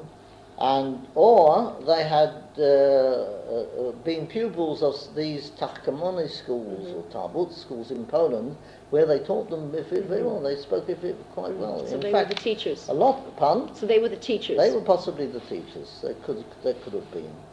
So this is something that I can't. These are details which escape my memory. Okay. In terms of other immigration schemes, was there anything going on besides taking them out secretly? Was there any well, first of all, both the Americans and the Canadians had set up some sort of consulates in the camp. Were there Hayes or the Hayes? The Hayes have any office there? That I'm not certain. Or the about. Joint had any? You said the Joint wasn't there when you were there. I think the Joint had a representative there while I was there. This is something which seems to escape my memory. But I do know there were always queues, long queues. They would queue up at the American consulate, try and get a visa from there, and they will register in any case. But you're not then talking they would about queue Belsen? up at the Canadian. What? You're talking about Belsen? Belsen, yeah. Then they would queue up at the next one. In other words, they registered at all the consulates, even if they were intended on going on Aliyah, but the idea was to get out as quickly as possible. So the idea was that they just wanted to get out of there. Get out. There were even those that we knew of that registered under different names. That went in one way as Pinchas Hebel and the other one is Chaim Rosenberg. Whichever would come through first, he'd go on. Didn't they need any kind of documentation that How would, he did, I don't know, but he certainly was. Documentation that would say whether he's... That is not Pinchas Hebel or Chaim Rosenberg. I think this was something that they never did properly. And he got out under one name and assumed the other name here, lives in this country. Do you recall anyone leaving for any other places? Do you recall anybody leaving for America? Or yes, leaving also for Canada? a very important chapter there. And that is, and I had a lot to do with it, in fact, because exactly what I did, I don't really remember, but I know it occupied me for quite a long time. There was the Swedish Red Cross who decided who had to evacuate sick people, and they were being taken to Sweden. Apparently the Swedes had decided that they were going to allow a number of DPs to come in to settle in Sweden, and they decided to take sick people from the hospital, from Linnaeus Hospital, to Sweden, and there was a detachment of the Swedish Red Cross who arrived, could have been June, July, I can't remember, and I was obviously asked to liaison with them in order to choose the people, etc., and see them off, etc. Mm-hmm. So which people did they choose? People who were ill, mostly? People who were very sick and needed... and most of these people, of course, finally settled in Sweden, and are there to this day, if they're still alive. I know we have Scandinavians in Lviv, for example, whose parents were in Bergen-Belsen, were part of this particular group Anyone going to places like Latin America or Australia, do you recall? That I can't recall. The main thing was America, Canada, and quite a lot of Holland. The young people were also brought over to England. Well, there was one incident I'd like to ask you about when they want to bring over a group of children to England, and the Central Committee was vehemently against it. Are you familiar with that incident? No, I don't remember. What I do remember was this, that when I came back, number one, I was given the Maagan decided to set up hostels for these children, and I was given the task of organising this scheme. That was number one. Number two, the Central British Fund asked me to undertake the... a woman called Mrs. Lola Hahn-Warburg. That's right. They asked me to undertake these big camps. To be in charge of a reception camp, a very large reception camp.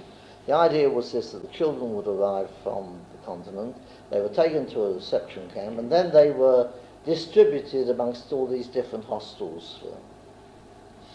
And I was even interviewed for that. I actually went there. I was there for about 6 weeks, and the children never arrived. Possibly may have been this particular group that you're talking about. That was supposed to go to the Southampton camp. That they weren't allowed to come out, or something. I think eventually like they did come, but I think it was the decision. In bits and postponed. pieces. Bits and pieces. In actual fact, I was there in this camp for preparing things for about 6 weeks, and then nothing came of it. Their idea was to have these children go to Eretz Israel, rather than... Eventually, yes, eventually. Well, we had those children who came to our hostels, Bachad, went eventually on Aliyah, some of them on a legal Aliyah, later on, when the State of Israel was established, they went on legal Aliyah, and they are here to this day. The legal Aliyah was not easy even from England. Getting them out and getting tickets without the police asking questions and allowing them to take out dutiable and all kinds of things that they needed with them. Everything was couponable during the war. But of course, a large number stayed in England, and they did have very Shara well. in England before they... Not only that, and some stayed and became sober citizens, became rich men. No, they made it. They did very well. You finished your work in October. With the Chagim. Something like that. Was there a particular reason why? Why I came back after that? There were two. Number one, my so to speak, the main job the actual, gone for. what shall I say? That the actual relief work is most important at the very beginning. Afterwards, there's an organisation to carry on. And first of all, the Bachad asked me to come back. And because they had some tasks for me to do in England. And so I decided I would come back. In actual fact, I was offered the job of being the coordinator of all Jewish relief teams in Germany. I don't know how many came out afterwards, and I turned it down.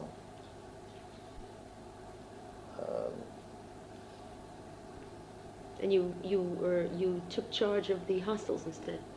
I was in charge of the hostels of these hostels. I think we had about 4 or 5 of these hostels in England. Did you help do any kind of orientation for the teams who left after you? Did you do any work with the people who left? No, I didn't. We met them by accident once in Italy, on our way to Aliyah. That's the end of the story in a way. That we came on Aliyah in January 1949. Via and we came via Italy Venice. on the Campidoglio. And when we arrived, the Italian boat, the Campidoglio, was plying between Venice and Haifa.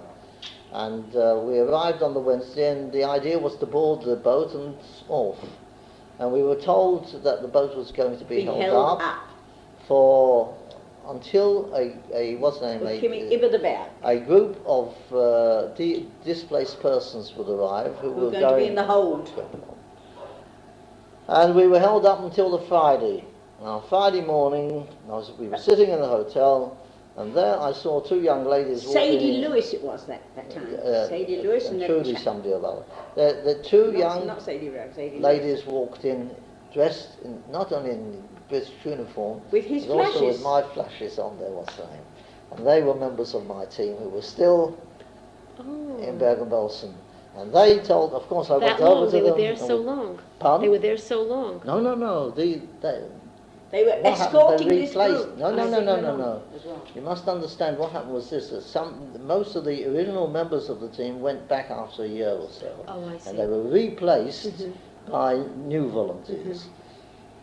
And these people, I spoke to them, I introduced myself, and of course they had known who I was. And then they told me that this was the very last group of DPs from Bergen-Belsen that they'd brought out illegally, crossing the borders illegally and on their way, and they were escorting them to Israel. Even in January 1949? They had to be brought out illegally? They weren't allowing them to leave? No. The ones, while you were there, they weren't giving any certificates to... There were a very small number of certificates being given. Which were allocated to people who waited 10 years on Hashara. No, something, that was in England. But in Germany, there were a very small number given. And who received these certificates? Pardon? Who received these Who was giving them out? The Jewish agency. No, but who received them? Received them. I don't know on what basis they received these certificates, but that I can't tell you very much about because we didn't deal with it. It was dealt with by the Jewish agency directly, and how they were given out, I can't tell you. But I know that there was a very, very small number. They were also giving some of these certificates to people who were in England, for example. I don't know in other countries of the world, but they were extremely small number. Perhaps they may have. I believe in 1945, about 46 of our Chavarim received certificates. That was, they probably sent about 100 to England or something like that. How many were given altogether, I can't tell you. It was within this 75,000 quota. Remember there was the white paper, the 75,000, that was already issued in 1939. 75,000, over 5 years. and then that would be the end. And from this they also deducted all the illegal immigrants that had gone on their own, because they're in already. That they found out about. That they found out about. Or they didn't find out. They didn't. That Were there any representatives of the Jewish agency in Belsen? I mean, who had the certificates get to you? Do you recall? Direct representatives were not in Bergen-Belsen itself, but there's a possibility. What happens is this, that a shaliach comes and, Shaliach from this country or from Palestine, from Eretz Israel from came. Eretz Israel. Do you recall any? Don't recall anybody from Eretz Israel. So how these certificates were distributed or how they went, you don't... I'm just, we can sum up soon, but I'm just curious about your comment about some of the activists in the camp, in the Central Committee. What, for example, Norbert Wollheim? Norbert Wollheim. I remember he was always at the meetings. He was always had something to say. He was a very sort of sober citizen, always being one of the people who always presented the, what shall I say, the careful, cautious way of doing things. And he was second in line to Yossel Rosenhoff? Dr. Bimco, probably, his wife, who eventually married him. And Rosensaft? Well, Rosensaft, as I already said once before to you, he was the most amazing character. Very strong man, very strong-willed, who was determined to see that all the DPs would get what they deserved and needed, and that they would eventually evacuate the camp and be settled somewhere. He eventually made his way to the United States. Does that surprise you? No, not really. Although he was a Zionist, there's no doubt about it. But he certainly wanted to get himself settled, especially since he had married, etc., etc. He only married out, I don't know when he married Dr. Bimco. I'm not sure whether it was while I was still there or was afterwards. And he wanted to settle down, ordinary life, etc., etc. Do you recall any of the events, for example, the visit of Earl Harrison to Belsen? You weren't, it was in June, so perhaps you hadn't...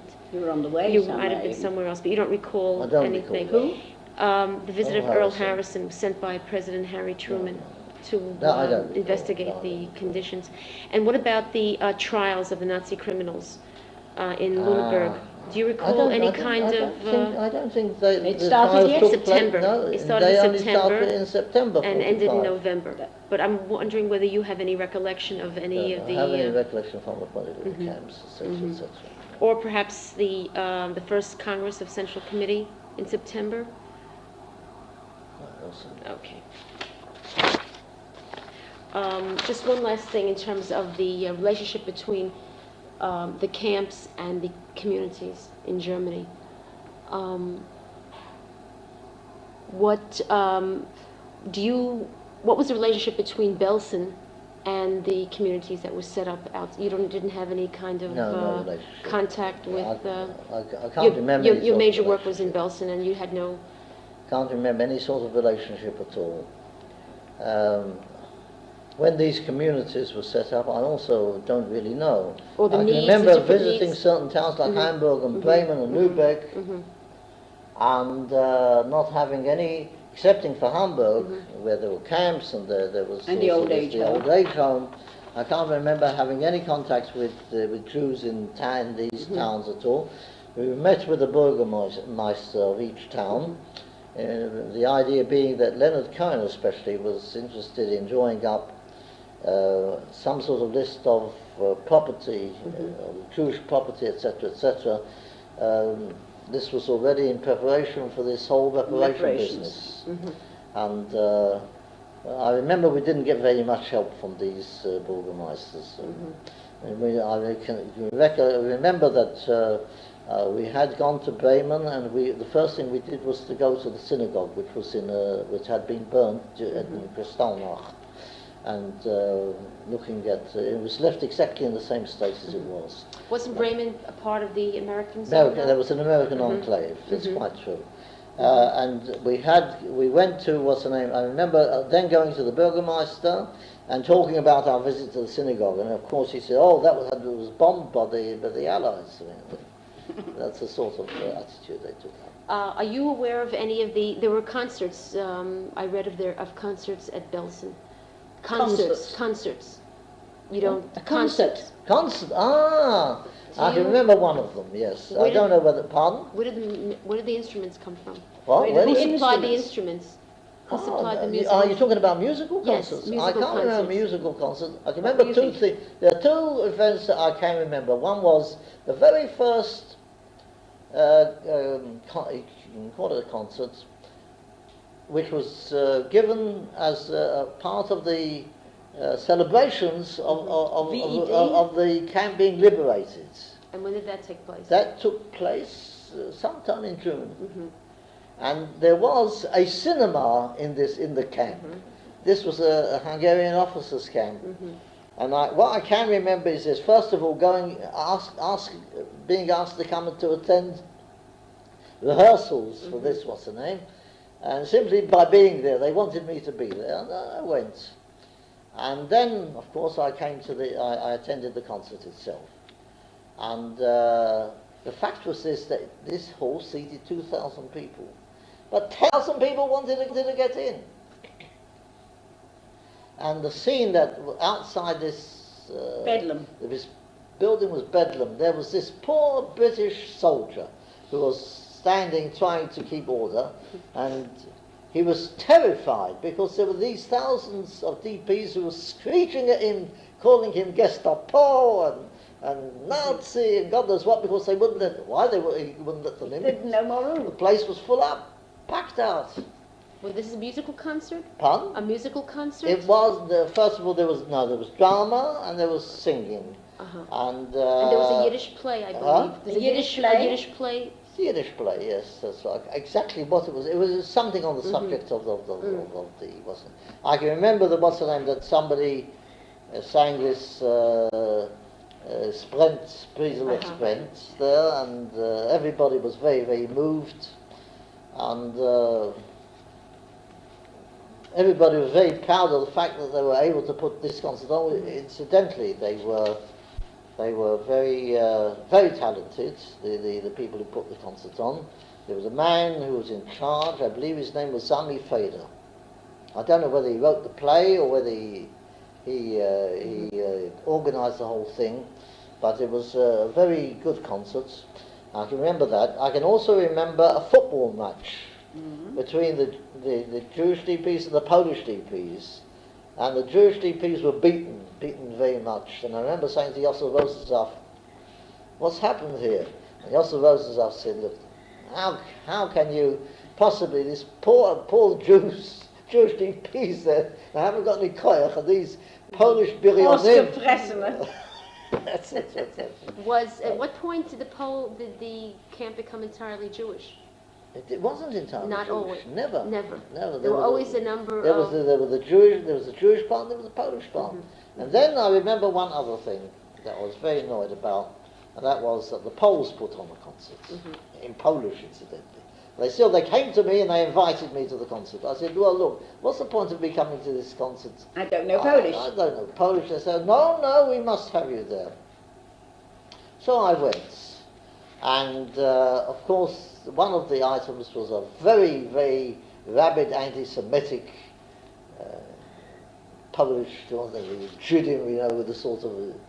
And I walked out of the concert. I made a public demonstration. I simply stood up during this scene and I walked straight out, and I made certain that people would see me walking out. That was sad. That means I never took any action about it, but that's the sort of thing. Are there any things that you'd like to add that were outstanding? I think what was very difficult when he went out is he knew he would never be able to keep kasher there and have meat. He was vegetarian the whole time. No, that was a minor item. Yes, it wasn't important, but it was that. It was, I wasn't sure about him ever coming back. That was one of the reasons why we had this temporary divorce at the Bet Din, because if you have proof of death, then you're an almanah, and if not, you don't. So we were very worried about it until we heard all the time that if you have phone calls and telegrams and there's contact, it's no worry. So when you left each other, you had a temporary that he divorce. wouldn't? I was not at all sure with typhus and all kinds of jaundice was a very a thing they were afraid of. That if you were run down and not eating well and you were in the camp with typhus, that you'd get yellow jaundice and not be well too. I knew there were the medical facilities were not very good. I knew that contacting people, we couldn't phone him. He could perhaps phone me, but... And all this was very hard. And I assume he wrote you letters. all the time, and I got the reports too. And the Jewish Committee for Relief Abroad were in touch with me all the time. Did you have any of these letters? He made me burn them when we came on Aliyah. Oh, that's pity that I never kept any of the what's in it. It didn't seem all that. And he said, look, we've got so many things to take, and some of this is very personal, and we'd better burn these letters. Very sadly, I burned the letters. And I must say also, it was very touching that when he came back, my son didn't recognise him, of course. He wouldn't go to him, and he said, give him a chance. Somebody turns up in uniform, not in ordinary dress, and you want him to go to me. He said, let him wait a day or two, you'll see it'll be all right. And he did. And then he started to do all kinds of undercover work in England, and always with lots and lots of worry and agmat nefesh that he shouldn't be stopped on the way with tickets in his pocket or with money that he shouldn't have had, large amounts of money, and never with a case, because a case they could search for black market stuff. And I knew after he came back from Belsen that between the time of Belsen until we went on Aliyah, I would not have peace, because he was going to be connected in some way or other with a brecha. And to my shock and horror, he was afterwards asked to go to a chateau in Lyon, where he was commandeered to be in charge of the illegal Aliyah. And came back, was taught stick fighting, all kinds of things there. Told me at that time that they never went into the chateau through the gates, they always went over the walls and went out again. When was this? What year was you in Lyon? What year were you in Lyon? Oh, that was in. It's got nothing to do with No, I said prior to the time from Bergen-Belsen until we came on Aliyah, Oh. I always knew it was a time of. We were in Lyon at the end of 47, beginning of 48. And we only came on 49 on Aliyah. So from the time from Bergen-Belsen, all the time, between the time when he finished and our coming on Aliyah, was concentrated on getting people out of England or wherever it was necessary, with him being the intermediary of buying tickets and getting them to go and getting their transport and their air tickets, sometimes even buying return tickets or saying they'll buy them there. But from that time until we went on Aliyah, I always... If you notice in this report, this is a special report, yes, I talk about, not report on Jewish GPs in No. That's just about Belsen. I've got another one. Yeah, no, and then we came on Aliyah. A special one. Special report on Bergen. I've got the one on Belsen. It talks about repatriation, but now where is it? I can honestly say, however hard it was when we first came, for the first time in years, I wasn't worrying about what he was doing, that I knew nothing about. It was bad enough the things I knew. If you look at under the Belsen part of the special report, it's on the second page. I say, it seems that it is higher policy to evacuate all these people that's from Bergen-Belsen during the next few weeks, which in my humble opinion would be most disastrous. Now this was the what's the name, the what shall I say, a very simple way of talking about repatriation. And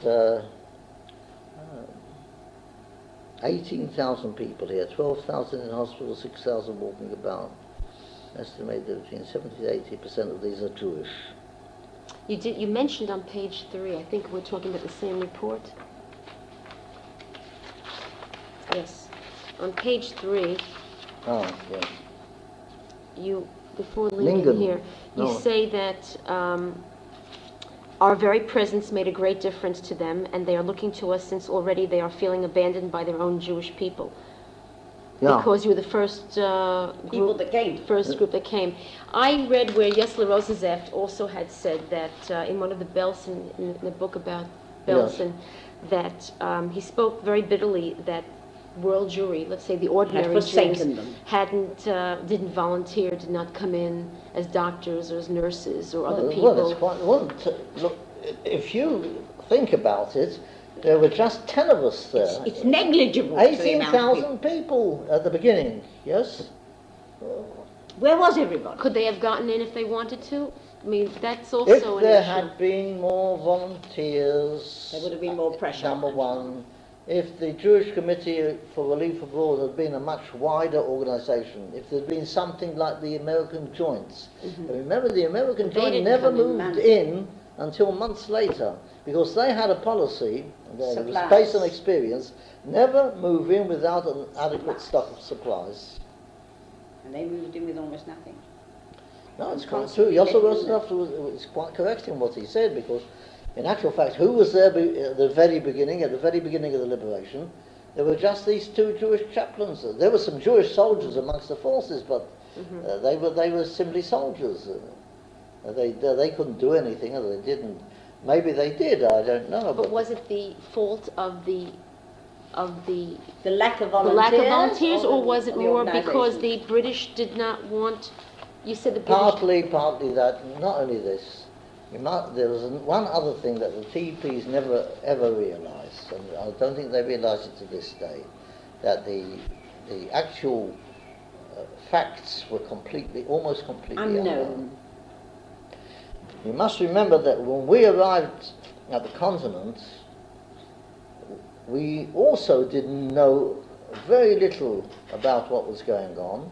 Our first impact was, I can remember this, we were in a little place called Mol in Belgium, and this must have been in May. It's just after liberation, and the word went round, they're bringing back some DPs from Belsen, non-Jewish, and we went to the railway station in order to see what was going on, and there were these people who came down still in their striped garb, looking like skeletons. This was our first impact, and this made a This was terrific at Mol? impact. We said, what? And this was at This Mol? was in Mol, and I can remember, so we started.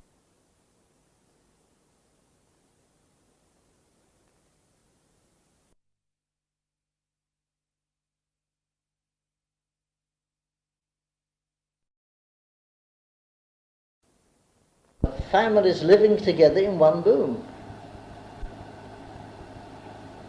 and it didn't strike me as being something unusual. Very often walking in the morning and trying to get them out of the beds, and little families living all over the place in one large barrack room, and I know very well there were couples who were marrying and were spending their time in a communal room, which when you talk about it, when you think about it, this is something terribly shocking. And this probably went on for years. I mean, they didn't move them into separate quarters or anything like that. How did the relief workers, were any of them affected so that they returned? Like some of them could not cope with what was going on? No.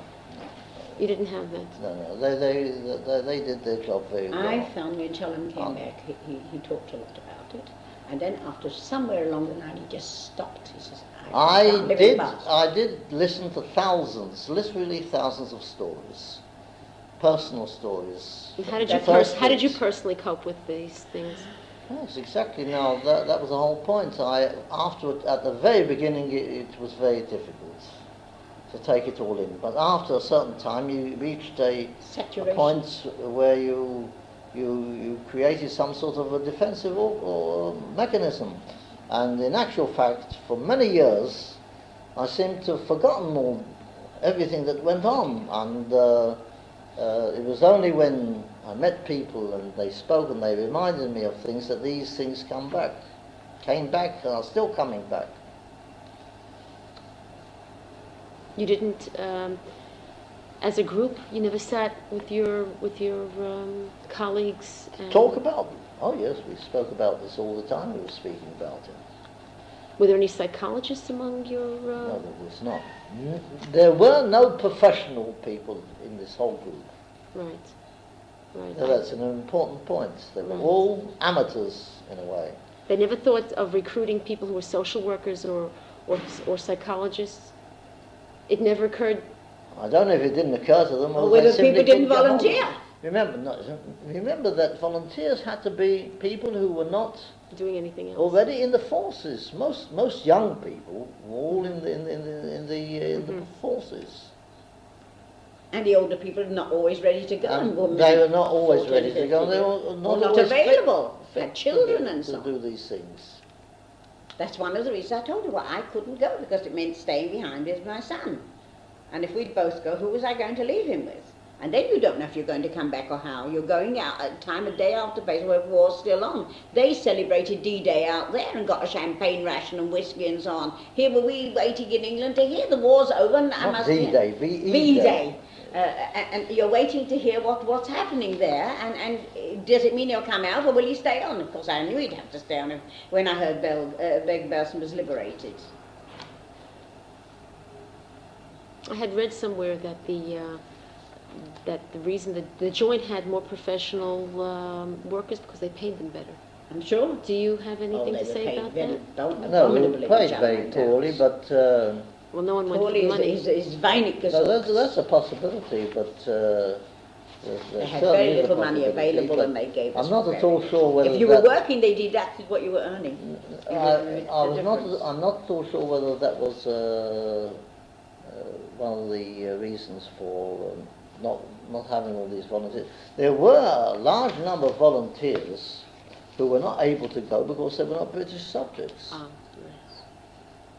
We had volunteers within our own movement, the Bachad, Who were dying to go. were only allowed to Looking go for out parents. much later, When there after was the no war war was on. over. And it was because the war was on that they were not allowing Why these he was people. allowed That's out. right. As a British There's subject, they had a British passport. another Could they join man- other teams? Pardon? Could they join other There teams? weren't in No, England. all the other teams, the non-Jewish teams, they were all No, I meant British could they subjects. join subsequent teams? Ah, yes, later As- on. Yeah. They were kept on the books and they were sent out later on. People like Rita Reinman, who's still She's around here. incidentally. Rita Reinman is here. Her name is Rita Kaufman. Kaufman now. Rita Rita Kaufman. Kaufman. Where does And she she live? lives In Bnei Brak. Bnei Brak. Rita Kaufman and Rita Bnei Brak. Kaufman in Bnei Brak. She comes to Lovey very often because she has a sister-in-law of Lovey. And she was one of Rivka Rahman, the she relief was- workers She was at a a later relief date. worker that came out later on, definitely. Rita Kaufman. And I believe Asher Kemper also Asher Kemper went out as well. Asher Asher Kemper lives in He lives in Jerusalem. Yerushalayim. He was also a relief worker Yes. later. I Asher think he was Kemper. also a relief. He also went out later on. One of the non-British who went out later on. Yes, so he had a Polish passport or German passport, I'm not sure. Or even Staatenlos, if he died, But had about neither Polish- Bergen-Belsen itself, the most reliable people that I can think of is Sarah Grabenhauer and Judith Breuer. I can't really think of anything. There's no point in relying on Sarah some- was part of your Team. She was in my team, but But later. after I had returned. Oh, You see, they may fill you in on the later things that the happened. later things that happened. very good.